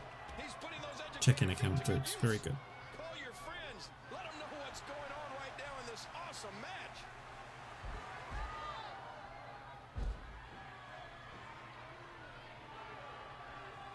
We have seen this awesome match. I want to take a moment real quick, actually. I don't do this very often, but I feel like I should. We have a Discord. There are links to it below. There is a Linktree link. I'm not trying to plug any other links on there, to be completely honest, because I know some people think maybe I'm trying to get them to look at other things on there. But there is a Linktree link below. Please consider checking out the links, because there is a Discord link in there, which is the one I was talking about. We do have a wrestling designated chat in there. I've been meaning to promote this in a Universe episode for a very long time. Really nice to have more activity in there, as there's a Trouble in Paradise on Randy Orton. Imagine Kofi Kingston picking up the biggest pinfall I think he'd ever have picked up in his career there.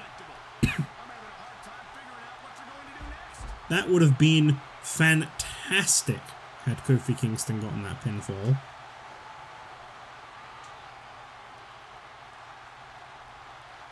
If you ask Kofi Kingston during his period on ECW, if he ever thought he'd be in a situation where he'd be controlling the #1 contender to the World Heavyweight Championship in the ring, I don't think he would have ever believed you. I don't think he would have ever seen that coming. What an atmosphere it is here at Survivor Series. Dolph is back in the ring, and Kofi and Dolph no strangers to each other during their period on ECW. especially Daniel Bryan and Kofi. They had a really great match with each other towards the end of ECW. Ziggler and a kick out by Kofi. Zigzag there on Kofi Kingston. And could Kofi be the first one to be eliminated from a team? No. Kofi Kingston able to kick out with Dolph Ziggler's finishing move. Here come the shoulders. This match has been 100 miles an hour since the opening bell. Orton goes behind.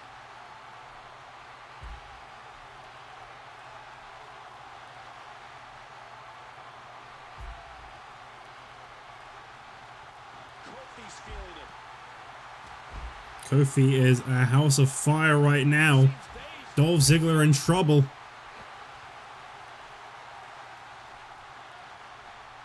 Randy and Rock fighting on the outside. I knew that was bound to happen. Kofi Kingston going for a cover here. Not enough. This one is heated. As in comes the SmackDown team captain Edge. Very nice reversal there by the Rock. No stranger to tag team competition, that is for sure. When you face Kingston, I think John Laurinaitis was very smart to put Edge in as the team captain. The longest reigning WWE Tag Team Champion. Laurinaitis said he would have put both members of those Tag Team Championship reign in this match if Christian were available. I think it's a very good vote of confidence from their general manager. The referee really trying to maintain control. Can be a real struggle in these matches. There's bodies just everywhere. Definitely do not envy the referees in these matches. this is about skill and power. I don't think you'll find a lot of people that do. Who look into Edge's eyes think he's crazy, and every single one of them are right. And he dodges that one. Hold it up, end over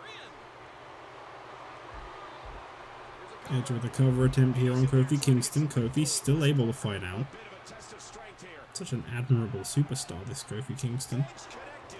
I think he's definitely someone that a lot of people have slept on for a long time, and I think we're seeing a breakout here.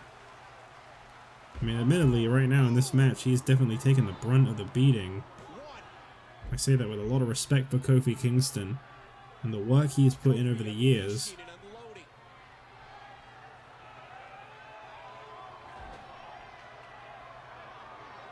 Has the headlock. Edge showing the wherewithal to reverse it. Kofi into the headlock. Kofi and Edge back and forth as Daniel Bryan begs for the tag in. I don't believe we've seen Team Raw Captain The Rock tagged into this match just yet. We've seen a little bit of fighting between him and Randy Orton on the outside. We know what to expect. Oh, of course, here we go. Might as well get it out of the way. And The Rock. I mean, as I say, he's gotten physical in this match. We just haven't seen him actually in the ring yet. And The Rock and Edge, those are the two respective captains of their teams. As I said before, McMahon has really tried to buy The Rock back. He has tried to say, look, you can still work with me. I still want to be in your corner. I just don't want you as my WWE champion. You made too many rash decisions. And in the end, I feel like a fellow businessman like JBL is just the right call. McMahon feels like his brand is best represented because he sees a lot of himself in JBL. There he goes again. Bam. I tell you, I think I speak for a lot of people when I say I was really hoping and looking forward to the idea of Brock Lesnar just absolutely tearing JBL apart tonight. It would have been one of the most short-lived main events I think we would have seen, but I was looking forward to it. And there he goes. It's a shame we didn't get to see it happen. Maybe some order will be restored here. And the team captains having a little bit of an exchange there, and it looks like Edge is not going to let that one go. Off the floor there. And again he moves. And I believe it is Edge and Kofi that are the legal men right now. I know it's a little bit hard to keep up with. Oh, Kofi dropping Edge off the apron. We're almost 10 minutes deep into this elimination match. We have not seen a single pinfall just yet. This is falls count anywhere, by the way. I want to make that clear. There are no countouts in this situation. We want to make sure that the clear and concise winners are decided. I gotta tell you, this would be a smart place to pin the Team SmackDown representative. Outside the ring, anything goes out there. Yeah, there's a disqualification rule in play. You can't stay in the ring as the illegal man for the count of 5, but when you're outside the ring, it's anything goes. Other than the pinfalls, of course. That's still got to be between the legal men. And nice flapjack there by Edge. I tell you, Kofi Kingston, he is really taking one for the team right now. I don't think it's deliberate either. I don't think he wants to be in there. As Edge makes the tag out to Dolph Ziggler. Team SmackDown are having a lot of fun beating down Kofi Kingston. And it looked like a Rock. Oh, zigzag! There's that ego of The Rock in play there. It looked like he was maybe choosing to preserve himself. And the zigzag on Kofi, that had to be it. Well, I don't know who's the legal man now. I believe Team Captain Rock should get in the ring, truthfully. But I have a funny feeling it'll be Daniel Bryan. Dolph Ziggler going straight for The Rock.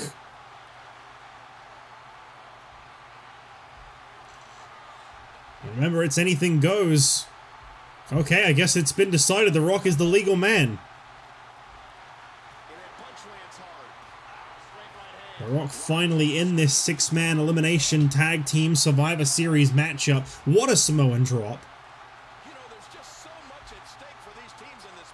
And the team captains once again getting at each other, but Daniel Bryan sticking up for The Rock there.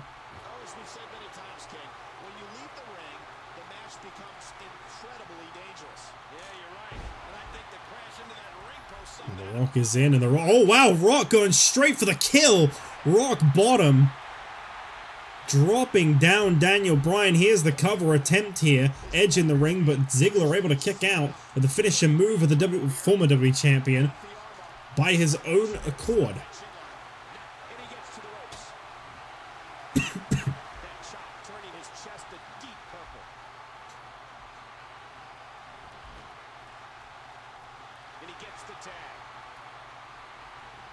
In comes Randy and Dolph now. The jawbreaker and an elbow there. And here we see a match I've been waiting to see for a long time. Randy Orton and The Rock in the ring together. The two men that were exchanged with each other. It looks like the Team Raw captain has been busted open. I think that was one hard-hitting knee or elbow. I can't never really tell what's happening with that move. Something hit the head of The Rock and it busted him open there.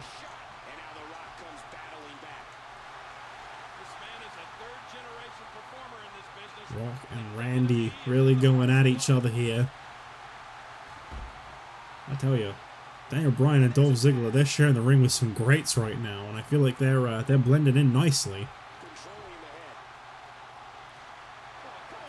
Randy, a multi-time champion, and whilst Edge is not a former world champion of a very great reign, he definitely is a former world heavyweight champion.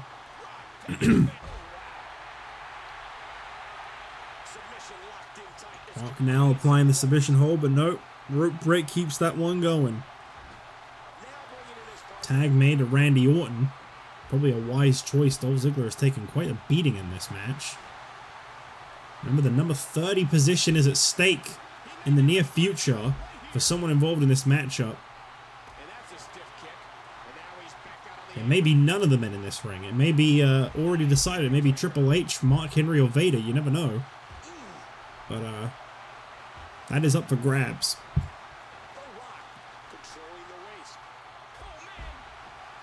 Works the knee there of Randy Orton. I think Team SmackDown could really use a win here tonight. They've only picked up one victory so far.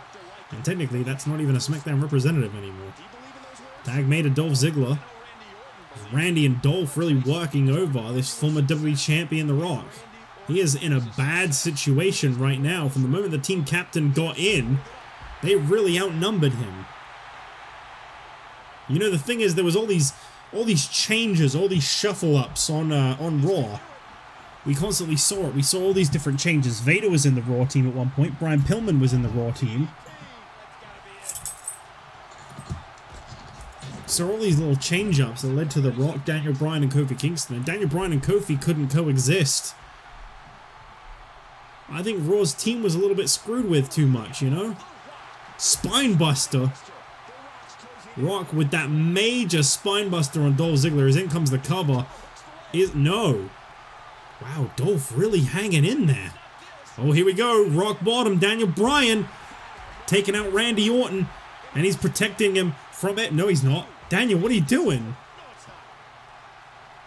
Daniel Bryan shifting his focus on the Randy Orton. What the hell was that? Rock could have had Dolph Ziggler out.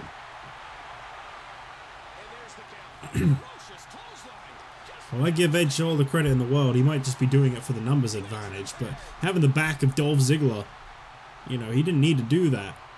I respect that. Now Dolph belly to belly. And I know Dolph would love to eliminate Daniel Bryan. He would love nothing more than to get that revenge on the man that cost him a shot at a title. He'll never get that shot. Oh! He'll never get that shot at now. Cover attempt here by Dolph Ziggler, and once again a very quick kick out by Daniel Bryan.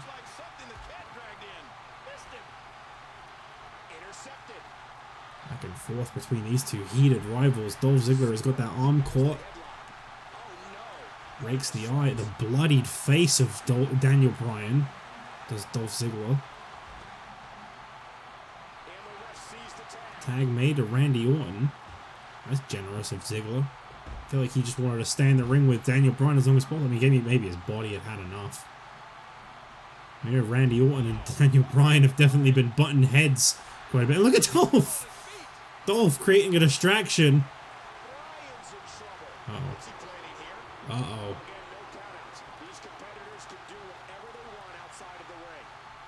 This is where things get real ugly.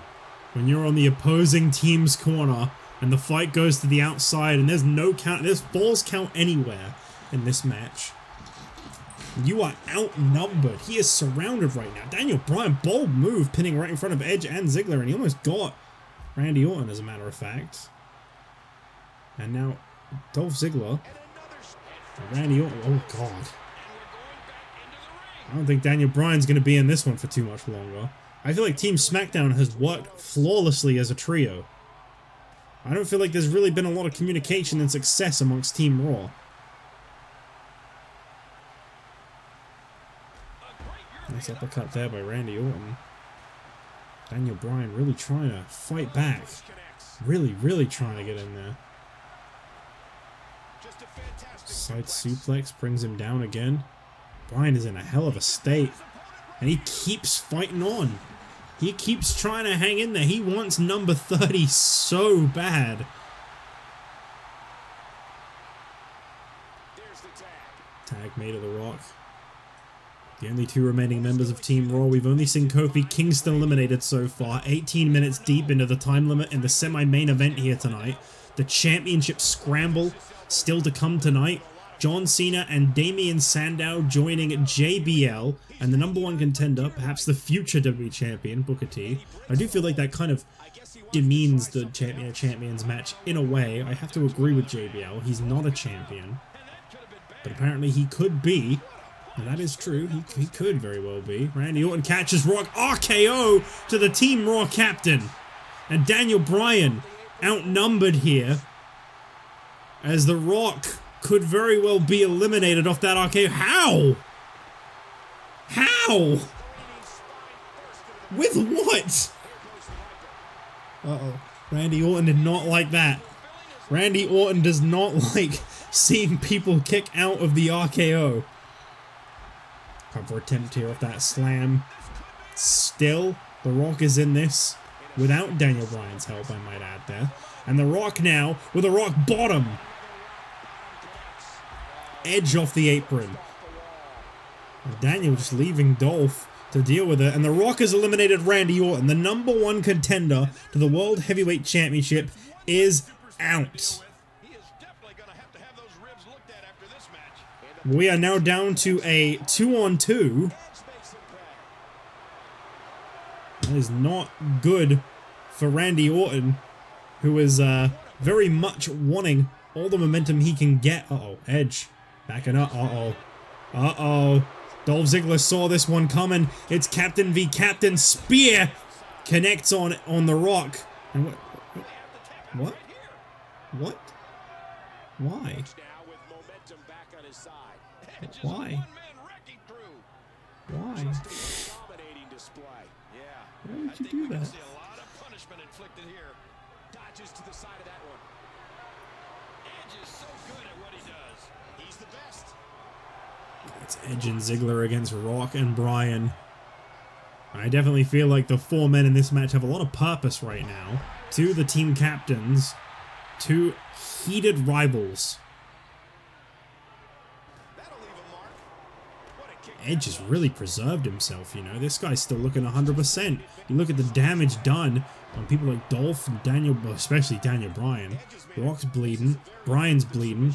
Bryan's in a horrible state. Dolph Ziggler can't help but hold that chest as he walks. I think he's really feeling something in his abdomen there, and I'm scared to ask. Edge is just 100% by the looks of it. He's perfectly fine. The ultimate opportunist. The master strategist. A tag team specialist. And there's a cover attempt on the Rock, but no. I'd hate to see this one end in a time limit draw.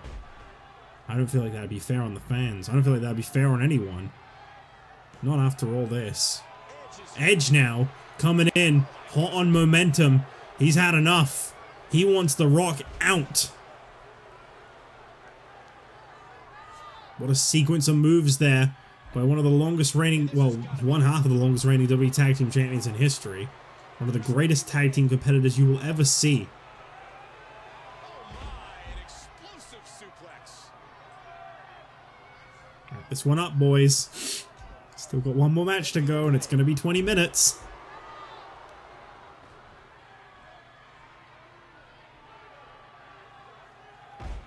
Side suplex brings Edge down. Rock favoring that busted open head. I can't quite tell what's bleeding on him, but there is definitely blood coming from the former WWE Champion, The Rock. Edge looking to make a tag to Ziggler, but Rock able to fight out of the corner. You might want to do something, Rock. The clock is not in your favor. I don't know what happens if we get a time limit draw. I don't know who advances. I don't know how anything happens there. SmackDown and Raw really did put forward their best in this one. And Kofi Kingston at this point, he feels like a distant memory. Double flapjack there by Ziggler and Edge. It's not quite an... Oh, hang on, Ziggler. Ziggler going to pin a former WWE champ. No, he's going to try and make The Rock submit. Ziggler with this sleeper hold. He's got it applied. The Rock is in a serious... vulnerable position here. He's tapped. Dolph Ziggler just tapped out a former world champion. And this is Dolph's moment. This is what he has waited for. Don't start chanting Rocky now, he's gone. Wait a minute, Dolph seems to want to hand it to the captain. In comes Edge. Daniel Bryan is in so much trouble. I think he's in a worse situation than Jimmy Uso was when he got left alone with Triple H. Why are you even kicking out, Daniel? What are you trying to prove? Daniel Bryan telling Edge, come on. I don't think Edge can really help that right now. He got knocked out of the ring. Ziggler from behind, and of course anything goes on the outside, as I said before. For future reference, I don't actually want it to be like that. I just didn't want any countouts in this game, in this kind of match, because I knew it would probably end in a countout, so I just turned them off. That's the only reason there's forced count anyway. Because I don't want them to just fight on the outside for no reason either. Suplex into the ring and Bryan just gives up. That's probably a good move. Daniel Bryan had enough. So there you have it.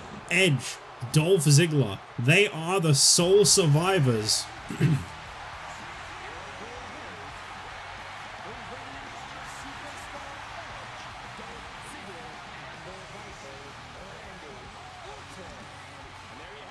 And I have gotten word on exactly what it is that is going to go down now. So we have been told that in the coming weeks on Raw, you will see Mark Henry take on Vader. The winner will meet the winner of a triple threat between those two and Triple H.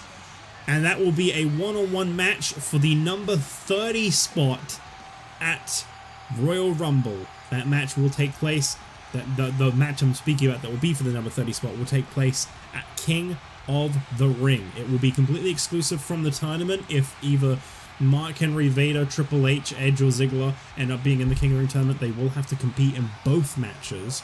Perhaps even both participants could. But nonetheless, there you have it. We now know who the sole survivors are, and a big congratulations to Team SmackDown, Edge and Dolph Ziggler, as we move towards our main event, the Championship Scramble.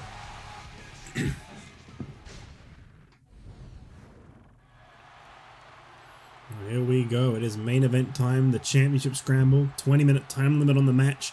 2 superstars start in the ring, and every 5 minutes, a new superstar enters. If a superstar scores a pinfall or submission over another superstar, he becomes the current champion. Whoever is the champion at the end of 20 minutes becomes the official champion of champions.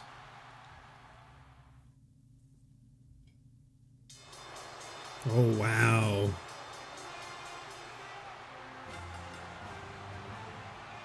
The following contest is the Championship Scramble.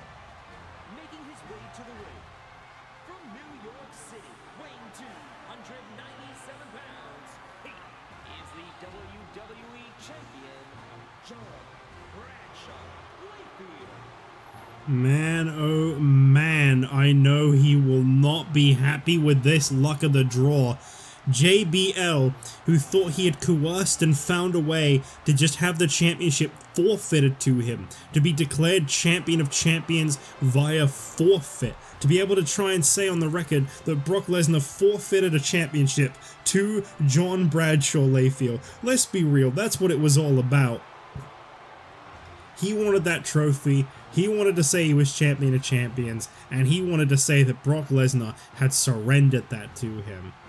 I can't wait to find out who this other champion is. I'm so curious. Who is in this match? Whoa! Well, I guess he is a champion. Look around his waist.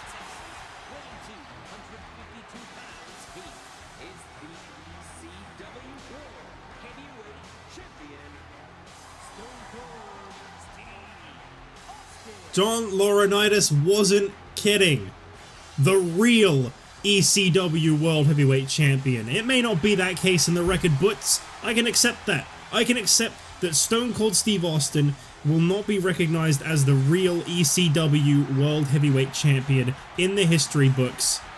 But what I will say, what I will state, is that in a lot of people's eyes, JBL never earned that championship. He never proved anything. And then when he came in to Raw and he won the WWE Championship, he didn't prove anything either. Well, let's see if JBL could have really beaten Stone Cold, shall we? Let's see if he could actually handle the ECW World Heavyweight Champion. That might be a retired title around his waist. They may not be even officially his property, but I respect what John Laurinaitis has pulled here tonight by saying that there was another champion, and I can't believe I didn't think of this myself. Stone Cold Steve Austin in the ring. JBL can't believe it. And Austin, kick to the midsection, stunner! Austin with a stunner straight away to JBL. Cover attempt here. And JBL able to kick out. What a way to kick things off. Good God.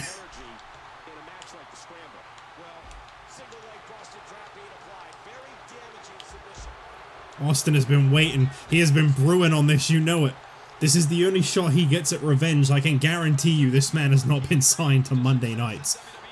But I have a funny feeling I know where he has found a home, and it's where he was once WWE Champion himself. Stone Cold Steve Austin. Straight back in. We haven't seen this man since ECW was shut down. Since he was screwed out of the title. Look at this. This is beautiful. This is justice.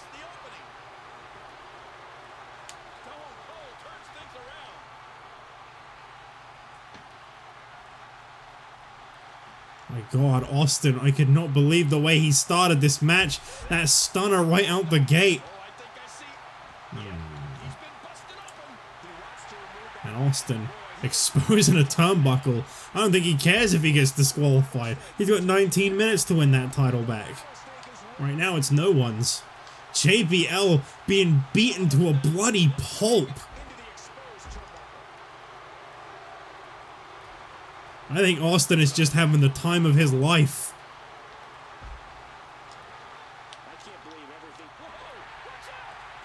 JBL, I can't believe how bad we've seen the WWE Champion get battered. I mean, I was looking forward to this, but I thought it was going to be Brock Lesnar doing it, not Stone Cold Steve Austin. I'd completely forgotten about him.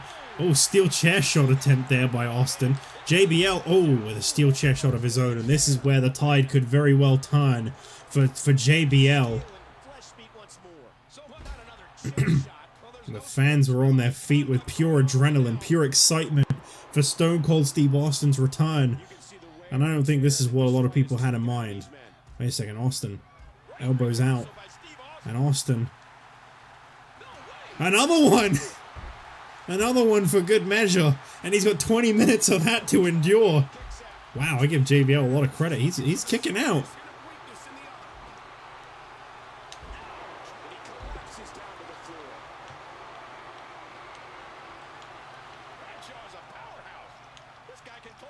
Well, this may not end up being a championship that gets held by the superstar for very long, you know. It's not officially, you know, a championship title in that sense. It's not to be defended. It's up to the champion that wins it whether or not they want to carry it around for the rest of the season. As we see a pile driver. My God, the state of JBL. You think he's got to defend that WWE title in 2 weeks' time? Austin is just having the time of his life.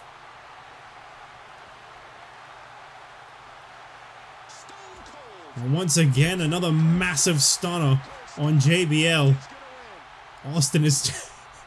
I think he's enjoying this, you know?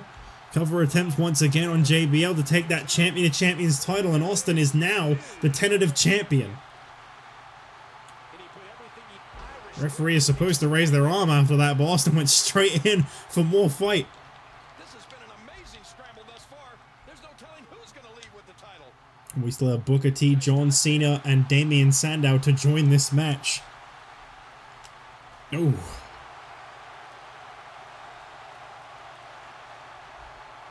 My God. My God, Austin is beating the WWE Champion to a pulp. And the thing is, there's no escape for JBL. There's nothing he can do.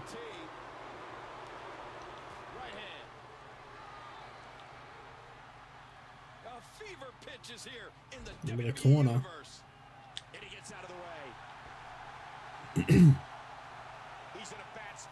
JBL may not be WWE Champion for much longer. I don't know how he's going to survive this.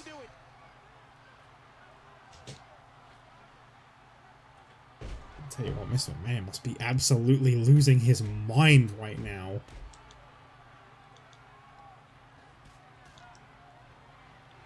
As I say, I can guarantee you he did not sign Stone Cold Steve Austin to Monday nights. I don't think you're going to get very technical with Stone Cold very easily, JBL. I don't think that's a possibility. And here comes the #1 contender to the WWE Championship, Booker T. Very controversial entry in this match is chosen by John Laurinaitis, as he is not actually a champion as it currently stands, which is very different to the normal champion to champion situation. Cover on the tentative champion, and I mean this has now become from bad to worse for JBL. He's got two people that can't stand him in that ring right now, but it seems like they're very fixated on trying to get Austin. I don't really know what's going on here. Seem to be a little fixated on one very specific goal here, guys. Austin. I mean, he's not gonna get pinned. I hate to tell you this. He hasn't taken nearly enough damage. He's not taking any. And there's the #1 contender, Booker T. I mean, I guess, you know, realistically, he wants to be the best. He wants that Champion of Champions title.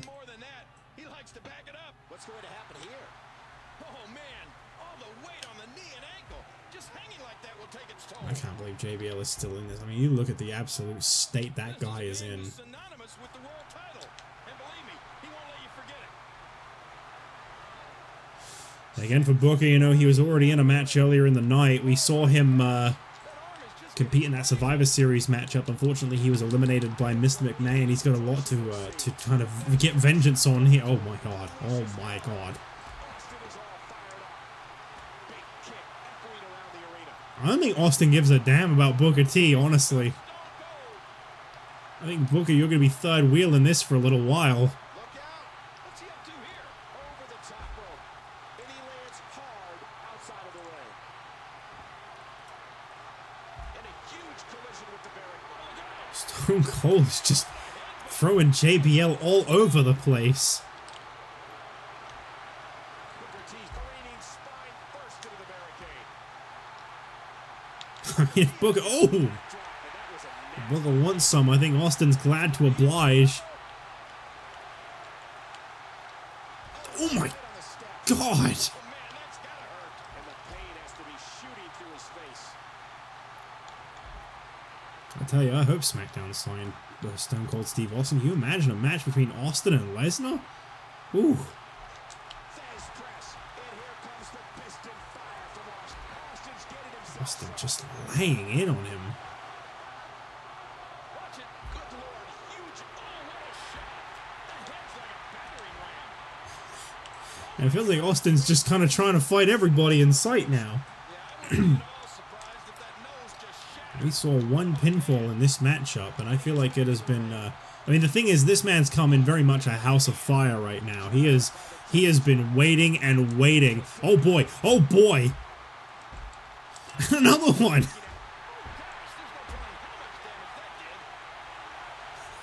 Stone Cold Steve Austin having the time of his life right now. What will it take? He doesn't need to do anything. He doesn't need to get a pinfall. The question. I think they both realize they got a common enemy right now. Stone Cold is out of control. There's no disqualifications in this match. Thinking to avoid that. A chair shot is as legal as a suplex. Textbook suplex. Narrowly avoids the attack there. A textbook reversal. Can he follow up? And Austin, as I say, I guess if Booker wants to get in his face, he gladly will oblige. But I don't think he's gonna like it too much. Austin, as I say, he's got a vendetta right now, boy. Oh boy. JBL is getting the absolute... Oh my god, no! Ooh! Are we even going to be able to recognize JBL by the end of this match? Oh, what a whip. Talk about a car crash. Austin having the time of his life in there. Out there. The steps come into play, making that move even more destructive. Well, I'm surprised there was a commentary line for that. I thought that was a mistake. After all of these shots to the head, I've got a feeling that Soup's going to be on his I think maybe Booker and JBL, they're going to put aside their differences for a second here. They want to take care of Austin. We're about to have either Damian Sandow or John Cena come out here. Which one will it be, the US or the Intercontinental Champion? Well, here comes the United States Champion, Damian Sandow, and his SmackDown Blues.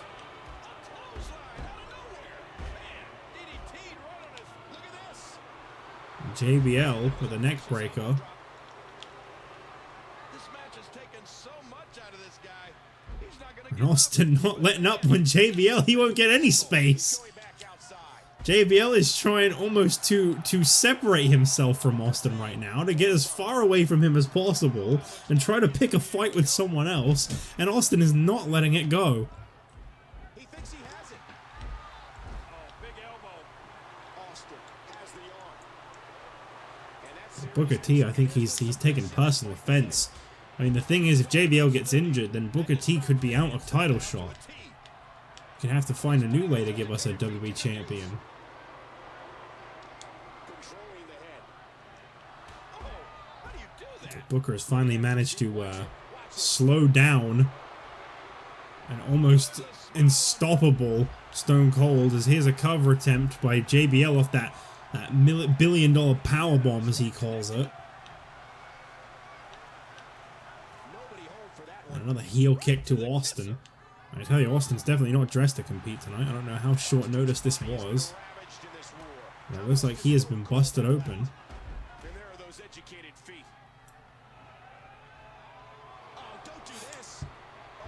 And Austin sending him into the corner there, and JBL. Oh, come on, Austin!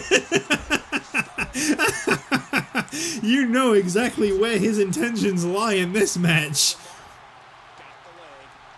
Everybody else is just an obstacle.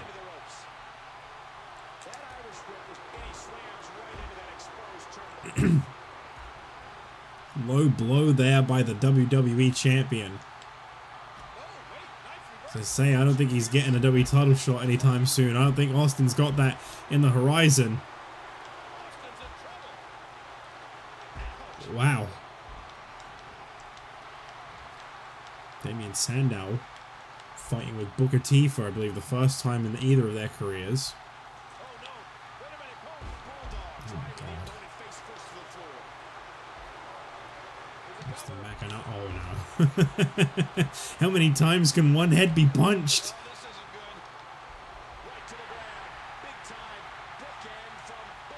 Austin waiting for JBL to get in the ring.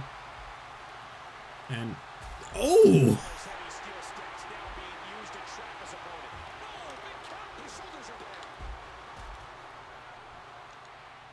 Austin introducing himself to Damien Sandow in the only way he knows how. My god, what a match this is. This is not the main event I think anybody could have expected. Austin has come out to literally unleash hell.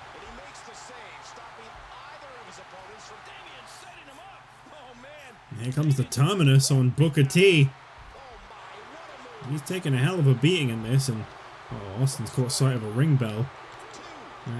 Oh, Damien Sandow. I think he actually managed to get it there. I don't think the bell managed to strike to break the pinfall. The referee counted to 3. Oh my god. Is JBL even going to be a recognizable human? Well, Damien Sandow has done what Damien Sandow does best. He has snuck away a pinfall. I don't know if Austin really cares or realizes that he's not the champion of champions right now. Oh boy. JBL sent flying once again. And here's another cover attempt by Austin on JBL, and oh, he's back. And I think he took personal exception to whatever was going on in the ring there. We got 5 minutes remaining. This match just flown by.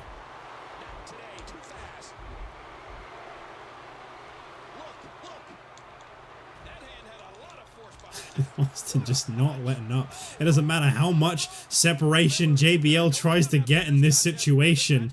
He can't do it. Austin won't leave him alone.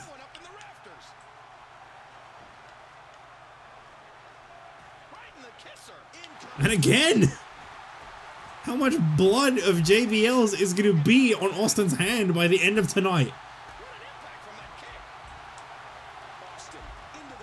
Well, there comes the Intercontinental Champion, John Cena, the final entrant in this match. I mean, JBL and him are technically associates. I know exactly where his loyalty should lie, but I also know what he wants, and it's the same thing JBL wants. Both Johns. So much for those loyalties. John Cena going straight for JBL.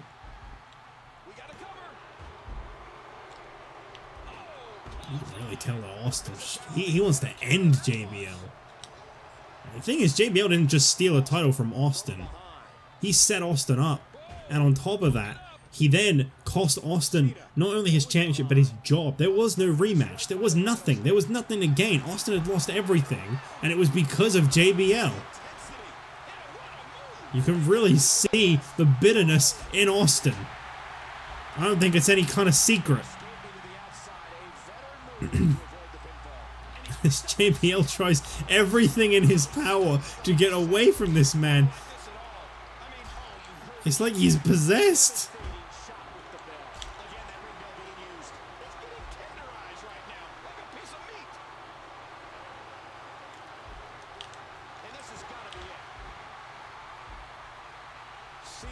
Oh, JBL, I'd look out if I were you. You don't want to be over here right now. Over attempt by Cena on Booker. And let's not forget it was Cena that took the Intercontinental Championship away from Booker. There is definitely history there. Oh boy, Austin. Austin is just not done.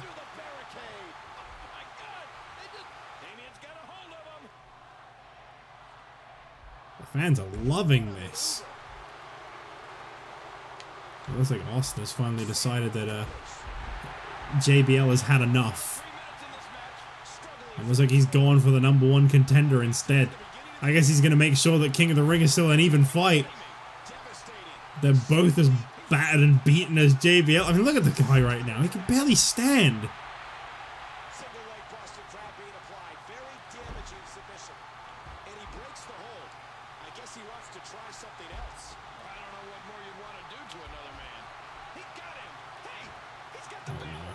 Oh, come on, Austin. Put the bell down. I don't even really like JBL, but I gotta say, enough is enough. I think he wants to make sure that JBL cannot get back up. That he cannot return to this match. That he will not have any way of winning this match. I don't even know if Austin wants the Champion of Champions title. I just think he wants to make sure JBL doesn't have the Champion of Champions title.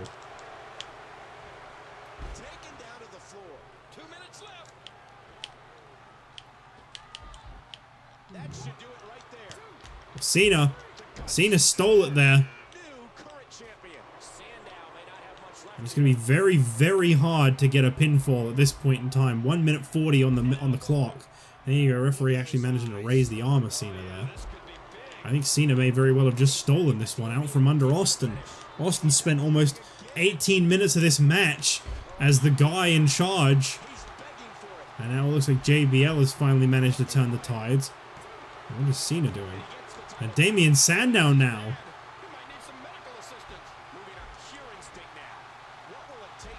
And Austin throwing JBL outside the ring.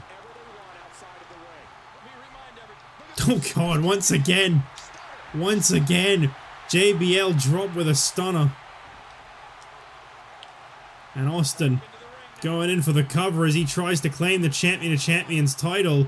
And Cena and Booker kind of fumbling over each other there as this one has found its way outside the ring.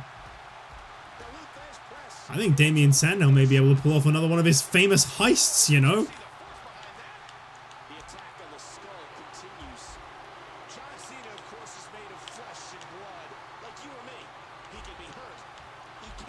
I think the US champion may have just stolen this. JBL finally getting Austin down for a cover.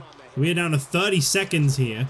This is really just desperation mode now for all four of the guys that aren't currently the champion, I should say. I don't really think it's desperation for... Oh, look at this, a cover attempt by JBL. He's got Austin. Austin kicked out. Damien Sandow, still the tentative champion. 5 seconds remaining. I don't think it's possible to change this. Damien Sandow has pulled off another one of his heists. Sandow just stole the Champion of Champions out from under everybody. And Austin can't believe it. He spent so long wailing on JBL. Wow. Where's the title? Where's the title? I made a title. Where is it? There is a title. Well, you'll have to wait until SmackDown to see the trophy. I did make one. I did. Well, Damien Sandow has done it. He has stolen it out from under everyone, just like he did the United States Championship to the big boss man. That is it for Survivor Series. This was certainly very eventful. Thank you all for watching, and I'll see you as the King of the Ring tournament begins on Monday night.